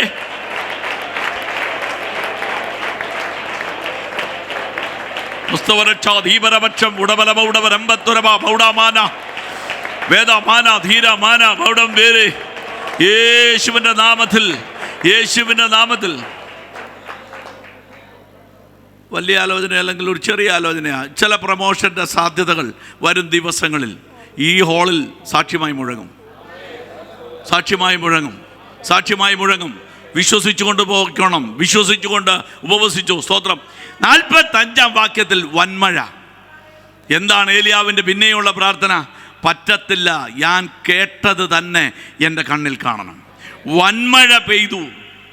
പെയ്താൽ മാത്രം മതിയോ? അവനവൻ്റെ വയലിൽ പെയ്യണ്ടേ? സ്തോത്രം. ഞാൻ ആത്മീയ ദൂതാ പറയുന്നത്. പെയ്ത് അപ്പുറത്തെ വയലിൽ പെയ്തിട്ട് പിന്നെ അവിടുന്ന് ഈ മട മുറിച്ച് നമ്മുടെ വയലിലോട്ട് എടുക്കുന്ന പരിപാടിയല്ലത്. കുറച്ച് വിശ്വസിച്ചോണം, നമ്മുടെ വയലിൽ പെയ്യണം. സ്തോത്രം. ആത്മാക്കൾ വിടുവിക്കപ്പെടണം. ശരിയാ, നിന്റെ അനുഗ്രഹിക്കപ്പെടണം, നമ്മൾ അനുഗ്രഹിക്കപ്പെടണം, സഭ അനുഗ്രഹിക്കപ്പെടണം, നമ്മുടെ ദൈവദാസന്മാർ ശക്തന്മാരായി തീരണം. സാമ്പത്തികമായി കുടുംബങ്ങൾ അനുഗ്രഹിക്കപ്പെടണം. നമ്മുടെ സ്തോത്രം വയലിൽ പെയ്യണം. മഴ പെയ്തു എന്ന് പറഞ്ഞാൽ പറ്റത്തില്ല, നമ്മുടെ വയലിൽ പെയ്യണം. സ്തോത്രം പറയുന്നതിനായിട്ട് സഭ വളരട്ടെ, സഭ വർദ്ധിക്കട്ടെ, ശക്തന്മാരായ ദൈവദാസന്മാർ എഴുന്നേൽക്കട്ടെ. കർത്താവിന് മാത്രം. എന്താ ഈ പർവ്വതത്തിന്റെ പേര്? വാഗ്ദത്ത നിവൃത്തിയുടെ പർവ്വതം, പ്രാർത്ഥനയുടെ പർവ്വതം. രണ്ടാമത് നമ്മൾ വായിച്ച കേട്ട പർവ്വതം 1740 അടി ഉയരമുള്ള സ്തോത്രം കർമ്മേൽ പർവ്വതം. ഇനി നമുക്ക് അടുത്തൊരു പർവ്വതത്തിലേക്ക് പോകാം. എന്താണ് പറഞ്ഞത്? ഇവിടെ ഒരു കാര്യം ശ്രദ്ധിക്കണം. അരാരാത്ത്, ഇത് തമ്മിലുള്ള ബന്ധം ശ്രദ്ധിച്ചോണം. അരാരാത്ത് പർവ്വതത്തിൽ അവിടെ കൽപ്പിച്ച മഴ ദൈവം നിർത്തിയ മഴ റീഓപ്പൺ ചെയ്തത് കർമ്മേലിലാണ്. സ്തോത്രം. ഈ ദേശത്ത് നിർത്തിയ മഴ, വാഗ്ദത്തം നഷ്ടപ്പെടാതെ വണ്ണം, സ്തോത്രം, ഉടമ്പടി ലംഘിക്കാത്ത ദൈവം ഉടമ്പടി ചെയ്തോണ്ടേ പാപനിമിത്തം അത് ലംഘിച്ചെങ്കിലും ഈ പർവ്വതത്തിലെ പ്രവേശന നിമിത്തം ദൈവം അത് റീഇൻസ്റ്റേറ്റ് ചെയ്ത് കൊടുത്തു, മഴ കൽപ്പിച്ചാക്കി. കർത്താവിന് മഹത്വം. അങ്ങനെയെങ്കിൽ നാം അറിയാതെയോ ആരെങ്കിലും നമ്മുടെ പൂർവികരോ ചെയ്ത പാപം അത് നമ്മുടെ മേൽ കണക്ക് പറഞ്ഞ് ശിക്ഷാവിധിയാകാതെ വണ്ണം ഇന്ന് രാത്രി ക്ലെയിം ചെയ്ത് പ്രാർത്ഥിക്കുക. പൂർവികർ ചെയ്ത പാപം എൻ്റെ മേൽ കിടക്കിടാൻ വഴിയില്ല. സ്തോത്രം. ഒരുവൻ ക്രിസ്തുവിലായാൽ പുതിയ സൃഷ്ടി, പഴയത് കഴിഞ്ഞുപോയി. ശാപങ്ങൾ, പാരമ്പര്യ ശാപങ്ങള്, ഭീതിപ്പെടുത്തുന്ന അനുഭവങ്ങൾ യേശുവിന്റെ നാമത്തിൽ വിട്ടുമാറട്ടെ.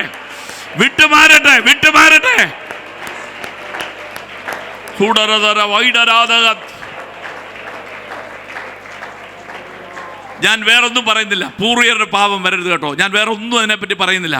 ഒരു കാര്യം, മുൻകാലങ്ങളിൽ നിന്റെ കുടുംബത്തിൽ സംഭവിച്ചത്, സ്തോത്രം, ഈ ദിവസങ്ങളിൽ നമ്മുടെ കുടുംബത്തിൽ സംഭവിക്കുന്ന ആരും വിശ്വസിക്കരുത്. സ്തോത്രം. ഈ വാക്യം ക്ലെയിം ചെയ്ത് പ്രാർത്ഥിച്ചോണം. സ്തോത്രം. അവർ ചെയ്ത പാപം കൊണ്ടല്ല, അവരുടെ പൂർവികർ ചെയ്ത പാപം കൊണ്ട് മഴ നിരോധിച്ചപ്പോൾ കർമ്മേലിൽ കയറിയ ഒരു ഏലിയാവിന്റെ പ്രാർത്ഥന കേട്ട് മഴയെ റീസ്റ്റേറ്റ് ചെയ്തെങ്കിൽ നിന്റെ മേലുള്ള ശാപദോഷ വിധികളെ മാറ്റിക്കളയുന്ന ഒരു ദൈവം. വഴിതെറ്റിപ്പോകാ.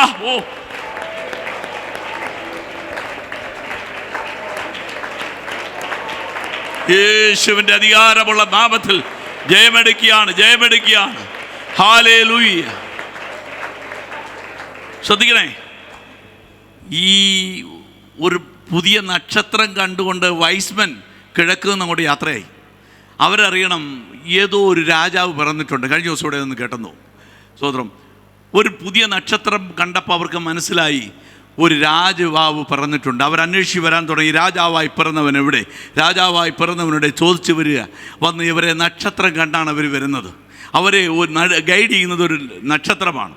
പക്ഷേ അവർ വന്നപ്പോൾ ബുദ്ധി കൊണ്ട്, ശ്രദ്ധിച്ച് കേൾക്കണേ, ബുദ്ധി കൊണ്ട് അവർ കൊട്ടാരത്തിലേക്ക്, ഹെരോദാവിൻ്റെ കൊട്ടാരത്തിലേക്ക് കയറി. അവിടെ ചെന്ന് അദ്ദേഹത്തെ പെട്ടെന്ന് കാണാൻ പറ്റുമോ? ഒത്തിരി ക്രമീകരണം ഉണ്ടല്ലോ. അവർ വന്ന് കാര്യങ്ങളൊക്കെ കേട്ട്, സ്തോത്രം, ഇങ്ങനെ കുറേ ആൾക്കാർ വന്നിരിക്കുന്നു ഒക്കെ പറഞ്ഞ് വെയിറ്റ് ചെയ്യാൻ പറഞ്ഞ് ഭക്ഷണം കഴിച്ചു, വിശ്രമിച്ചു. രാജാവ് കൃത്യസമയത്ത് ഹെരോദാവ് വന്ന് എന്നാ കാര്യമെന്ന് ചോദിച്ചു. അപ്പോഴിങ്ങനൊരു സംഭവം, ഇതാ ഞങ്ങൾ വന്നത്. സ്തോത്രം. ഇവിടെ പിറന്നിട്ടില്ലല്ലോ. അത് പറയാനുള്ള ആധികാരികത ഹെരോദാവിനല്ലേ ഉള്ളൂ. അത് പറഞ്ഞു, ഇങ്ങനെ സംഭവിച്ചിട്ടില്ലെങ്കിൽ നിങ്ങൾ പോയി അത് കണ്ടേച്ച് സ്തോത്രം തിരിച്ചു വന്ന് എൻ്റെ അടുത്തൂടെ ഒന്ന് പറയണമെന്ന് പറഞ്ഞ ഒരു സന്ദർഭം അറിയാമല്ലോ. ദൈവാത്മാവ് പെട്ടെന്ന് ഇടപെടുന്നു. സ്തോത്രം. അവർ വഴിതെറ്റി കൊട്ടാരത്തിൽ കയറിയിട്ട് ഈ നക്ഷത്രം പോയില്ല. കാര്യം കുഞ്ഞിരിക്കുന്ന സ്ഥലത്തെത്തുവോളം ഇവരെ കൊണ്ടുപോകാനുള്ള വാഗ്ദത്തമാ ആ നക്ഷത്രത്തിൻ്റെ മേലുള്ളതെങ്കിൽ നീ വഴിതെറ്റിപ്പോയാലും കൃത്യമായി കുഞ്ഞിരിക്കുന്ന ഭവനത്തിൻ്റെ മുകളിൽ കൊണ്ടെത്തിച്ച് നിന്നെ കാണിപ്പാൻ ദൈവം വെച്ചിരിക്കുന്ന വാഗ്ദത്തം കാണിക്കുമെന്ന് ആത്മാവ് ദൂത് പറയുന്നു. വിശ്വസിച്ചു സ്തോത്രം ചെയ്തു. നിനക്ക് വഴിതെറ്റിയാലും വഴിതെറ്റാത്തൊരു നക്ഷത്രമാ നിന്നെ നടത്തുന്നത്. നിരാത്രി സ്തോത്രം ചെയ്തു. ചില വിടുതലുകൾ വെളിപ്പെടും.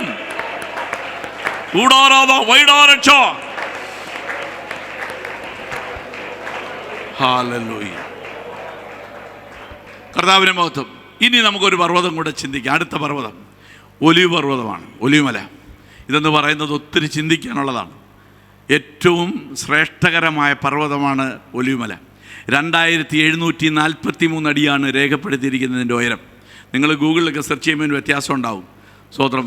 എന്നോട് അതിൽ പരിഭവിക്കരുത്. ഇത് ഞാൻ പ്രിൻ്റഡായിട്ടുള്ള റെക്കോർഡ്സിൻ്റെ പേരിലാണ് ഞാൻ സംസാരിച്ചുകൊണ്ടിരിക്കുന്നത്. കർത്താവിന് മഹത്വം. എന്താണ് ഇതിൻ്റെ പ്രത്യേകത? ഒരു വാക്യം വായിക്കാം. ലൂക്കോസ് എഴുതിയ സുവിശേഷം 21-ാം അധ്യായം 37-38 വാക്യങ്ങൾ. 21 ലൂക്കോസ് എഴുതിയ സുവിശേഷം. അവൻ ദിവസേന പകൽ ദേവാലയത്തിൽ ഉപദേശിച്ചു പോന്നു, രാത്രി ഒലിവുമലയിൽ പോയി പാർക്കും. സ്തോത്രം. ശ്രദ്ധിക്കണേ, യേശുക്രിസ്തുവിനെ പറ്റി പറയുന്നതാണ്. രാത്രിയിൽ ഒലിവുമലയിൽ പോയി പാർക്കും. ഈ ഒലിവുമല എന്ന് പറയുന്നത് പഴയ നിയമത്തിലും പുതിയ നിയമത്തിലും വരുംകാല സ്തോത്രം കർത്താവിൻ്റെ വരവിലും ഒക്കെ പ്രാധാന്യമുള്ള പർവ്വതമാണ് ഈ ഒലിവുമല, അല്ലെങ്കിൽ ഒലിവ് പർവ്വതം. ഇത് യെരൂശലേമിൻ്റെ കിഴക്കാണ്, നമുക്ക് നന്നായിട്ട് അറിയാം. സ്തോത്രം. ഇതിൽ പണ്ട് ദാവീദ് പോയിട്ടുണ്ട്. ദാവീദ് പോയത് സ്തോത്രം ശമൂവേലിൻ്റെ പുസ്തകം 1 ശമൂവേലിൻ്റെ പുസ്തകം 15:32 വായിച്ചേ. 1 ശമൂവേലിൻ്റെ പുസ്തകം 15:32. അനന്തരം ശമൂവേൽ അമാലേക്ക് രാജാവായ ആഗാഗിനെ ഇവിടെ എന്റെ അടുക്കൽ കൊണ്ടുവരുവീൻ എന്ന് കൽപ്പിച്ചു. ആഗാഗ് സന്തോഷഭാവത്തോടെ അവന്റെ അടുക്കൽ വന്നു. അതിന്റെ മുകളിലത്തെ വാക്യം കൊണ്ടൊന്ന് വായിച്ചേരെ.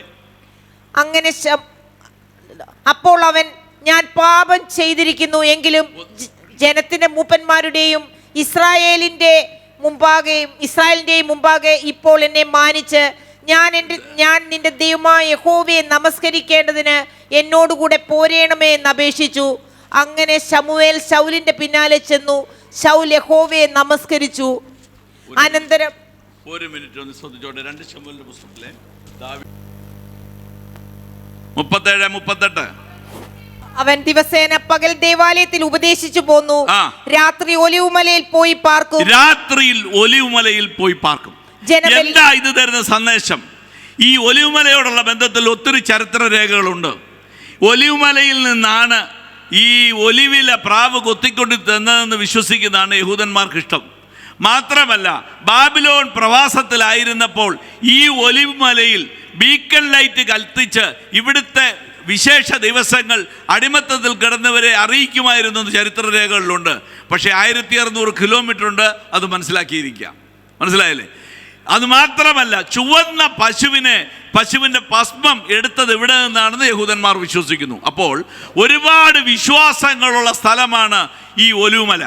ഈ ഒലിവുമലയിൽ ദിനംപ്രതി യേശു കയറിപ്പോകുന്നു എന്ന് പറഞ്ഞത് ഒലിവുമലയിൽ ഇരുന്നു കൊണ്ടാണ് ദൈവത്തോട് സംസാരിച്ചു കൊണ്ടിരുന്നത്. ദൈവസ്നേഹത്തിൻ്റെ നിഴലായി വേദപുസ്തകത്തിൽ കാണുന്ന പർവ്വതമാണ് ഈ ഒലിവുമല. ഒരു ഭക്തൻ കയറിയിരിക്കേണ്ടതും അറിഞ്ഞിരിക്കേണ്ടതുമായ മലയാണ് ഒലിവുമല. ഇവിടെ വായിക്കുന്നു, എന്താ? പകൽ മുഴുവൻ ദേവാലയത്തിൽ ശുശ്രൂഷിക്കും. ഇതിൻ്റെ ഊർജം എവിടെ നിന്ന് ചോദിച്ചാൽ രാത്രിയിൽ ദൈവത്തോടൊപ്പം ചെലവിടുന്നതിൻ്റെ അനുഭവമാണ് ജനത്തോട് സംസാരിക്കുന്നത്. കർത്താവിന് മഹത്വം. വിശ്വസ്തയോടെ നിൽക്കുന്ന ഒരു ഭക്തൻ, ഒരു ദൈവദാസൻ ദിനം പ്രതി കയറേണ്ട പർവ്വതമാ ഈ ഒലിവുമല. ഒലിവുമലയുടെ അനുഭവമില്ലാതെ ശുശ്രൂഷിക്കാൻ കഴിയില്ല. ദിനം പ്രതി യേശു ഈ ഒലിവുമലയിൽ പോയി പാർക്കും. അവൻ ഒലിവുമലയിൽ പോയി പാർക്കുമ്പോൾ പലപ്പോഴും ശിഷ്യന്മാർക്ക് സംശയമുണ്ട്. അതുകൊണ്ടാണ് മറുരൂപ മലയിലേക്ക് അവരെ വിളിച്ചുകൊണ്ട് പോയി എന്തവിടെ നടക്കുന്നു എന്ന് കാണിക്കാൻ വിളിച്ചുകൊണ്ട് പോകുമ്പോഴാണ് ഏലിയാവും മോശയും വെളിപ്പെടുന്നത്. അവർ വെളിപ്പെട്ട് സംസാരിക്കുമ്പോൾ ഇവർക്ക് മനസ്സിലായി ദൈവത്തോടുള്ള സംഭാഷണം നടക്കുന്ന സ്ഥലമാണ് സ്തോത്രം ഈ മലയുമായിട്ടുള്ള ബന്ധമെന്ന് അവർക്ക് മനസ്സിലായി. ഈ ഒലിവുമലയിലും യേശു സ്ഥിരമായി കടന്നു പോകുന്നത് ദൈവത്തോട് സംഭാഷിക്കുവാൻ, ദൈവം ബലപ്പെടുത്തുവാൻ. ദൈവ സ്നേഹത്തിൻ്റെ ഏറ്റവും വലിയ അടയാളമാണ് ഒലിവുമല. തൻ്റെ പുത്രനെ കാണാൻ സ്വർഗത്തിലെ ദൈവം ഇറങ്ങി വരുന്ന സ്ഥലമാണ് ഒലിവുമല. ഒരു ഭക്തൻ്റെ ജീവിതത്തിലും ഈ ഒലിവുമല ഉണ്ടാകണം. ഒലിവുമല ഇല്ലാതെ ഒരു ഭക്തൻ്റെ ശുശ്രൂഷ വിജയിപ്പിക്കാൻ സാധ്യമല്ല. ഒലിവുമലയിൽ ഇരുന്ന് പ്രാപിക്കുന്നതാണ് സ്തോത്രം ഭക്തൻ പ്രസംഗിക്കേണ്ടത്. ഈ അനുഭവം, ഈ എല്ലാ പർവ്വതത്തിൻ്റെ അനുഭവം നമുക്കുണ്ടാകണം. എന്നാൽ വിശേഷിച്ച് കർമ്മേലും ഈ ഒലിവുമലയുടെ അനുഭവം നാം മറന്നു പോകരുത്. ഒലിവ് പർവ്വതത്തിൽ ഇരുന്നു കൊണ്ട് നാം ദൈവത്തോട് സംസാരിച്ച് വേണം നമ്മുടെ ആത്മീയ ജീവിതം നയിക്കാൻ, നമ്മുടെ ശുശ്രൂഷ നിർവഹിക്കാൻ. പകൽക്കാലത്ത് വന്ന് ജനത്തോട് സംസാരിക്കണമെങ്കിൽ ഇവിടെ നിന്ന് കിട്ടുന്ന ആലോചനകളാണ് യേശു പകർന്നുകൊണ്ടിരുന്നത് എന്ന് നാം മനസ്സിലാക്കണം. സ്തോത്രം. ഇനി നാം കാണുന്നു സ്തോത്രം ഈ ഗോൽഗോഥായിലെ ഒരു അനുഭവം. അത് യെരുശലേമിൻ്റെ തെക്ക് ഭാഗത്തായിട്ട് വരുന്ന ഒരു സ്ഥലമാണ്. അവിടെ ഗോൽഗോഥായിലെ അനുഭവം എന്ന് പറയുന്നത് ഗെത്സമനയിലെ അനുഭവമാണ്. ഞാൻ പറഞ്ഞത് ഗെത്സമനയിലെ അനുഭവം എന്ന് പറയുന്നത് വലിയ വേദനയുടെ അനുഭവമാണ്. ഒലിവുമല കയറുന്ന ഒരു വ്യക്തിക്ക് മാത്രമേ ഗത്സമനയിൽ വിജയിക്കാൻ കഴിയുള്ളൂ. ഗത്സമനയിൽ എന്താ നടക്കുന്നത്? ഈ ഗത്സമനയിൽ വെച്ച് യേശുവിനെ സ്തോത്രം വധിച്ചു കളഞ്ഞാൽ, സ്തോത്രം, യെശയ്യാ പ്രവചനം 53-ാം അധ്യായത്തിൽ പറയുന്ന ഒരു പ്രവചനങ്ങൾ നടക്കുകയില്ല. പൈശാചിക ശക്തി മാനസികമായി പീഡിപ്പിക്കാൻ ദൈവസന്നിധിയിൽ സ്തോത്രം നിലവിളിക്കുന്ന ഈ യേശു ക്രിസ്തുവിൻ്റെ അടുക്കലേക്ക് സ്തോത്രം വന്ന് പീഡിപ്പിച്ചുകൊണ്ടിരിക്കുന്ന സന്ദർഭമുണ്ട്. നിലവിളിച്ച് പ്രാർത്ഥിക്കാം. അവിടെ വെച്ചാണ് പറയുന്നത്, കഴിയുമെങ്കിൽ ഈ പാനപാത്രം നീങ്ങിപ്പോകണം. ഈ വരാൻ പോകുന്ന വിഷയങ്ങളെ മുഴുവൻ മുന്നിൽ കണ്ടുകൊണ്ട് യേശു പ്രാർത്ഥിച്ച പ്രാർത്ഥനയാണ്. അവിടെ ശിഷ്യന്മാർ പരാജയപ്പെട്ട സ്ഥലമാണ്. ശിഷ്യന്മാർ മുഴുവൻ പരാജയപ്പെട്ടു. അവിടെ യേശു ഇരിക്കുമ്പോൾ സ്തോത്രം അവിടെ നടക്കുന്നത് ദൈവവുമായിട്ടുള്ള സംഭാഷണമല്ല, പൈശാചിക ശക്തികളുമായിട്ടുള്ള പോരാട്ടമാണ്. ഈ പൈശാചിക ശക്തികളുമായി പോരാടി ജയിക്കണമെങ്കിൽ കൃത്യമായി ഒരു ഭക്തൻ ഒലിവുമല കയറിയിരിക്കണം. ഒലിവുമല കയറാത്ത ഒരു ഭക്തൻ ഈ സ്തോത്ര ഗത്സമനയിൽ വിജയിക്കാൻ പ്രയാസമാണ്. കർത്താവിന്റെ മഹത്വം. പക്ഷെ ഒരു കാര്യമുണ്ട്, ആ സ്തോത്രം പീഡ തീർന്നപ്പോൾ അവനെ ശുശ്രൂഷിക്കാൻ അവിടെ ദൂതൻ ഇറങ്ങി. കർത്താവിന് മഹത്വം. നാം ശുശ്രൂഷയെ ക്ഷീണിച്ചു പോയാൽ, പോരാടി ക്ഷീണിച്ചാൽ നമ്മെ ശുശ്രൂഷിക്കാനും ദൂതൻ ഇറങ്ങുമെന്ന് നാം വിശ്വസിക്കണം. ഇന്ന് രാത്രി അതിനായി നമുക്ക് ഏൽപ്പിച്ചു കൊടുക്കാം. സ്തോത്രം, സ്തോത്രം. ഈ ഗത്സമനയിലെ വിജയമെന്ന് പറയുന്നത് ഒലിവുമലയിലെ നിരന്തര വാസമാണ്.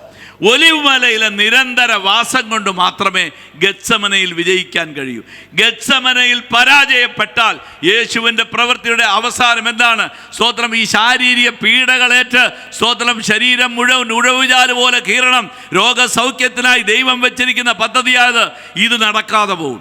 ഇതറിയാവുന്ന പൈശാചിക ശക്തികളാണ് യേശുവിനോട് പോരാടുന്നത്. ദൈവസന്നിധിയിൽ പോരാടുന്ന വ്യക്തികൾക്കറിയാം, രാത്രിയുടെ യാമങ്ങളിൽ അന്ധകാര ശക്തികളോട് പോരാടുന്ന ഭക്തന്മാരുണ്ട്.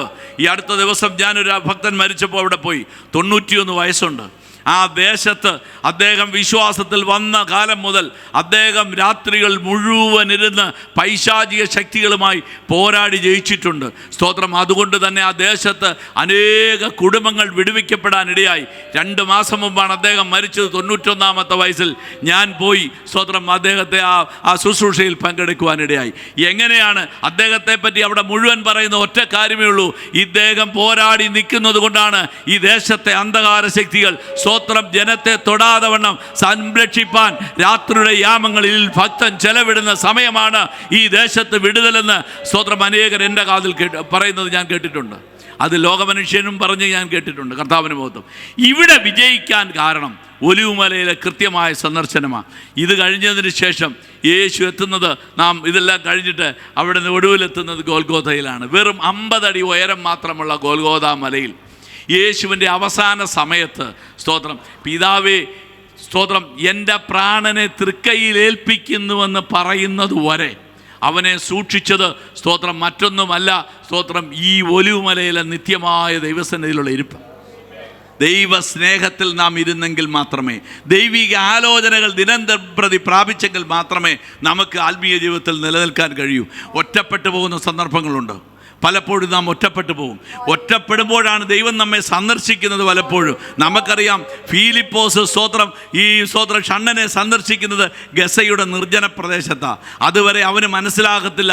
നിർജ്ജന പ്രദേശത്ത് ഒറ്റപ്പെട്ടു പോകുന്ന സമയത്ത് മാത്രമേ ദൈവശബ്ദം കൃത്യമായി കേൾക്കാൻ കഴിയുള്ളൂ. സ്തോത്രം. അല്ലെങ്കിൽ അങ്ങനെ അല്ലെന്നുണ്ടെങ്കിൽ യെരുശലേമിൽ നിന്നാണ് സ്തോത്രം ഈ ഷണ്ണൻ തിരിച്ചു പോകുന്നത് നിരാശനായി.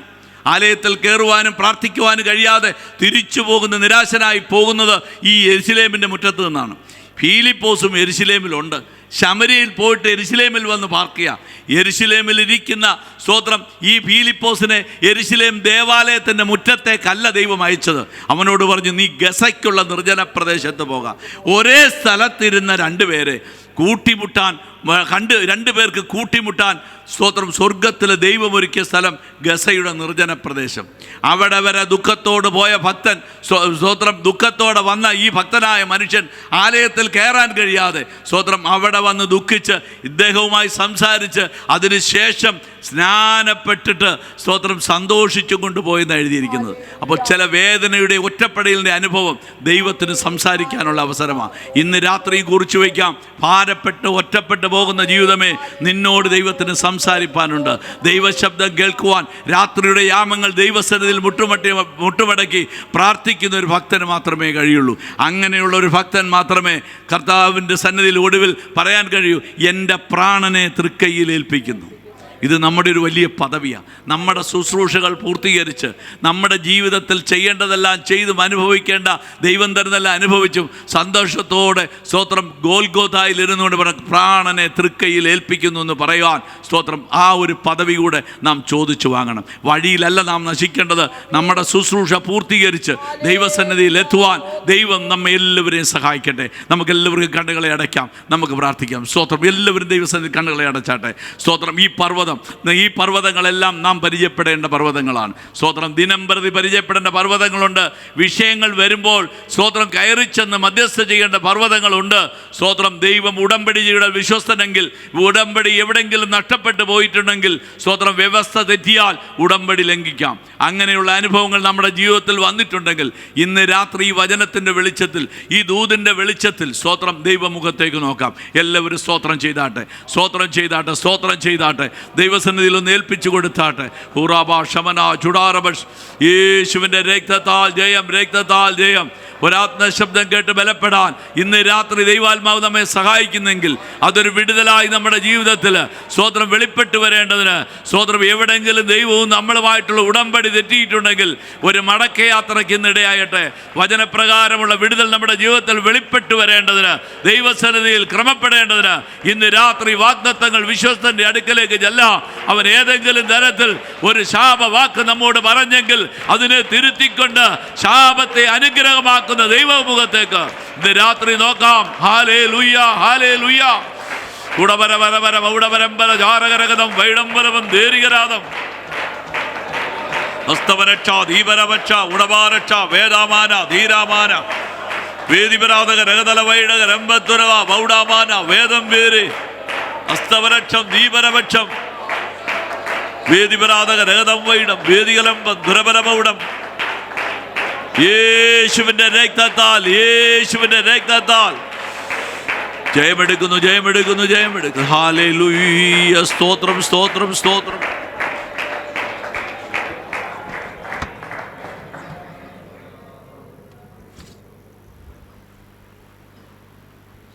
Price the Lord. Hallelujah, hallelujah.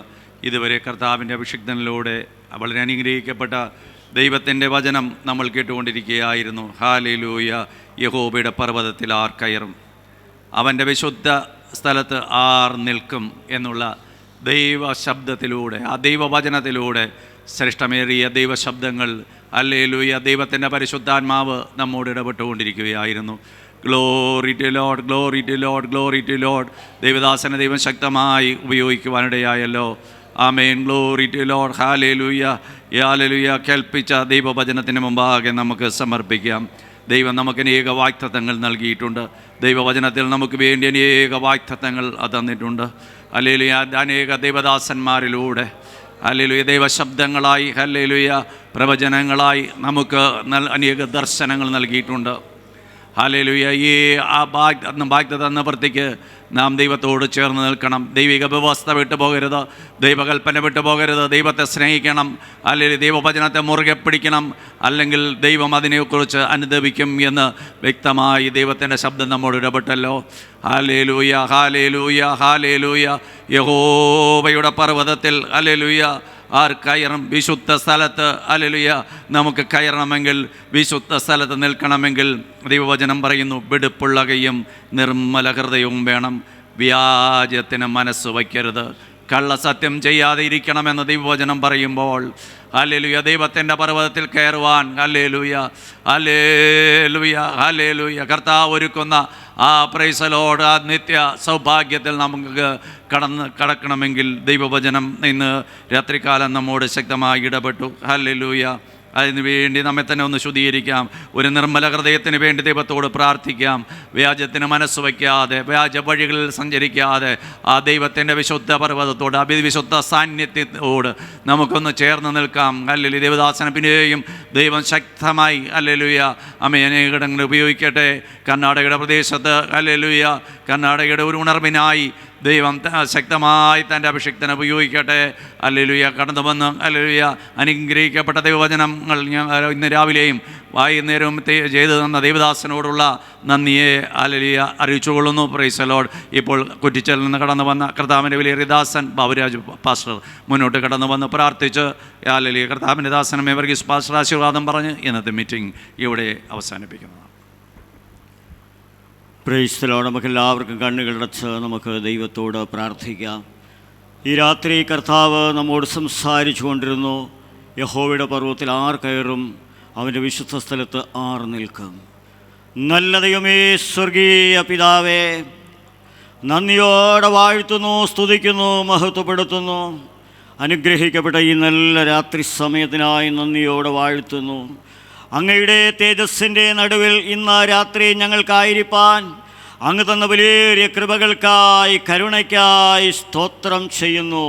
ഈ ദിവസങ്ങളിൽ ഉപവാസത്തോടും പ്രാർത്ഥനയോടും അങ്ങയുടെ മക്കൾ, അങ്ങയുടെ ദാസന്മാർ അങ്ങയുടെ തിരുമുഖത്തേക്ക് നോക്കിക്കൊണ്ടിരിക്കുമ്പോൾ അവിടുത്തെ കരുണയുടെ കരം കർത്താവേ അങ്ങയുടെ മക്കളുടെ മേൽ നീട്ടേണ്ടതിനായി പ്രാർത്ഥിക്കുന്നു. Glory, hallelujah. ഓ കർത്താവേ, അങ്ങുമായി കണ്ടുമുട്ടുന്ന ശ്രേഷ്ഠമായ നിമിഷങ്ങളായി ഉപവാസ പ്രാർത്ഥന അങ്ങ് തീർക്കണമേ കർത്താവേ. ഗ്ലോറി. മരുഭൂമി യാത്രയിലെ സമാഗമന കൂടാരത്തിൽ കർത്താവെ ദൈവവും തന്നെ ജനവുമായി സമ്പർക്കമുണ്ടായതുപോലെ ഈ ദിവസങ്ങളെ 21 ദിവസത്തെ ഉപവാസ പ്രാർത്ഥന ഈ PMG സഭയുടെ കൂട്ടായ്മയിൽ താവേ ഒരു വലിയ വിടുതലായ അനുഗ്രഹമായി കർത്താവിനെ കണ്ടുമുട്ടുന്ന നിമിഷങ്ങളാക്കി ദൈവം തീർക്കണമെന്ന് പ്രാർത്ഥിക്കുന്നു. പ്രത്യേകിച്ച് കർത്താവെ ശുശ്രൂഷയുടെ മുഖത്ത് നിൽക്കുന്ന പ്രിയ കർത്തൃഭൃത്യന്മാർക്കായി പ്രാർത്ഥിക്കുന്നു. അങ്ങയുടെ ദാസന്മാരെ അങ്ങ് ബലപ്പെടുത്തണമേ, ശക്തീകരിക്കണമേ. വിവിധ പ്രതികൂലങ്ങളുടെ നടുവിൽ സധൈര്യം സഭയെ നടത്തുവാൻ ആവശ്യമായ ആത്മബലവും ആത്മകൃപയും അവിടുന്ന് തൻ്റെ ദാസന്മാരുടെ മേൽ പകരണമേ. ഇന്ന് രാത്രി ദൈവ സമൂഹത്തിൽ അമർന്നിരിക്കുന്ന അങ്ങയുടെ ജനത്തെ അങ്ങയുടെ കരങ്ങൾ തരുന്നു. കർത്താവെ, ഏതെല്ലാം വിഷയങ്ങളിലാണ് ഈ ദിവസങ്ങളിൽ ഉപവാസത്തോടും പ്രാർത്ഥനയോടും കർത്താവെ അങ്ങയുടെ മക്കൾ അങ്ങയുടെ മുഖത്തെ അന്വേഷിക്കുന്നത്, ആ വിഷയങ്ങളുടെ നടുവിൽ അങ്ങയുടെ മക്കൾക്ക് വേണ്ടി അത്ഭുതം ചെയ്യണമേ. ഈ ദിവസങ്ങൾ ആത്മബലം പ്രാപിച്ച് ദൈവരാജ്യത്തിൻ്റെ ശക്തരായി മുന്നോട്ട് പോകുവാൻ അവിടുത്തെ കൃപയും സാന്നിധ്യവും അങ്ങയുടെ ജനത്തിന്മേൽ പകരണമേ. ഓ കർത്താവെ, അങ്ങയുടെ തേജസ് കൊണ്ട്, വല്ലമ കൊണ്ട്, കൃപ കൊണ്ട് നിറയ്ക്കണമേ. ഇന്ന് രാത്രി വചനം കോഴിച്ച് അങ്ങയുടെ വിലയേറിയ വൃത്തിനായി പ്രാർത്ഥിക്കുന്നു. അങ്ങയുടെ ദാസനെ പുത്തൻ ശക്തി അഭിഷേകവും പകർന്ന് കർത്താവെ കർണാടകയുടെ പ്രദേശത്ത് വേണ്ട ശക്തമായി ഉപയോഗിക്കേണ്ടതിനായി പ്രാർത്ഥിക്കുന്നു. ഗ്ലോറി ഗ്ലോറിയ കർത്താവ്, അങ്ങയുടെ ദാസന്മാർ പലരും ഇന്ന് രാത്രി അങ്ങയുടെ മുഖത്തേക്ക് നോക്കി കർത്താവ് പ്രാർത്ഥിച്ചുകൊണ്ടിരിക്കുമ്പോൾ ഒരു പുത്തൻ അഭിഷേകവും ആത്മബലവും പകർന്ന് ആത്മാവിൻ്റെ ബലത്തോടെ അങ്ങയുടെ ദാസന്മാരെ തിരുമേനി ഉപയോഗിക്കേണ്ടതിനായി പ്രാർത്ഥിക്കുന്നു. ഇന്ന് രാത്രി കർത്താവെ ആരാധനയുടെ ആരംഭം മുതൽ അവസാനം വരെയും തിരു സാന്നിധ്യം ഞങ്ങളുടെ മേൽ പകർന്നുകൊണ്ടിരുന്നല്ലോ കർത്താവെ. അങ്ങ് ഞങ്ങളോട് സംസാരിച്ചു കൊണ്ടിരുന്നല്ലോ. അങ്ങയുടെ തേജസ്സിൻ്റെ മറവിലെല്ലാം അങ്ങയുടെ മക്കളെ മറയ്ക്കണമേ കർത്താവെ. തുടർന്ന് നടക്കുന്ന ഈ ഉപവാസവും പ്രാർത്ഥനയും സഭയ്ക്ക് കർത്താവെ കൂട്ടായ്മയ്ക്ക് ഒരു വലിയ അനുഗ്രഹമായി തീരുവാനിടയാക്കും. സമസ്ത വിഷയങ്ങളെ അവിടുത്തെ വലിയ ഭുജങ്ങൾ ഏൽപ്പിക്കുന്നു. യേശു മുഖാന്തരം പ്രാർത്ഥിക്കുമ്പോൾ കേൾക്കണം പ്രിയ പിതാവേ. കർത്താവ് പ്രാർത്ഥന കേട്ടതോർത്ത് സ്തോത്രം ചെയ്യാം. ഇന്ന് പകലും രാത്രിയിലും ദൈവം നമ്മെ അനുഗ്രഹിച്ചതോർത്ത് സ്തോത്രം ചെയ്യാം. Price the Lord. പിതാവായ ദൈവത്തിന്റെ സ്നേഹപുത്രനായ യേശു ക്രിസ്തുവിന്റെ കൃപ, പരിശുദ്ധാത്മാവിന്റെ കൂട്ടായ്മ നാം ഓരോരുത്തരുടെ മേലും ഓർത്ത് പ്രാർത്ഥിച്ച സകല വിഷയങ്ങളുടെ മേലും ഇന്ന് പകലും രാത്രിയിലും കർത്താവിന്റെ വചനം ആധികാരികമായി നമ്മുടെ മധ്യയെ ശുശ്രൂഷിച്ച കർത്താവെ അവിടുത്തെ വിലയേറിയ ദാസൻ അതേ പാസ്റ്റർ കോശി ഫിലിപ്പ് അവരുടെ മേലും ഇന്നും അദ്ദേഹം കർത്താവിന്റെ രണ്ടാമത്തെ വരവരെയും ഉണ്ടായിരിക്കുമാറാകട്ടെ. നമ്മുടെ കർത്താവായ യേശു ക്രിസ്തു മൂലം നമുക്ക് ജയം നൽകിയ ദൈവത്തിന് കരമുയർത്തി ഹല്ലേലൂയ പറയാം. ഹല്ലേലൂയ, ഹല്ലേലൂയ, ആമീൻ. കർത്താവായ യേശുവേ വേഗം വരണമേ. ആമീൻ. നാളെ കൃത്യം 10:30 മണിക്ക് തന്നെ ഉപവാസ പ്രാർത്ഥന പ്രാർത്ഥിച്ചാരംഭിക്കുന്നതായിരിക്കും. നാളെ പകലും രാത്രിയിലും നമ്മുടെ മധ്യയെ ശുശ്രൂഷിക്കുന്നത് കർത്താവിൻ്റെ ദാസൻ പാസ്റ്റർ മാത്യു കെ വർഗീസ് തൃശ്ശൂരാണ്. അദ്ദേഹത്തെ പോലീസ് മത്തായി എന്ന പേരിലും അറിയപ്പെടുന്നുണ്ട്. പോലീസ് ഉദ്യോഗസ്ഥനായിരുന്ന അദ്ദേഹം നാളെ പകലും രാത്രിയിലും നമ്മുടെ മധ്യയെ ശുശ്രൂഷിക്കും.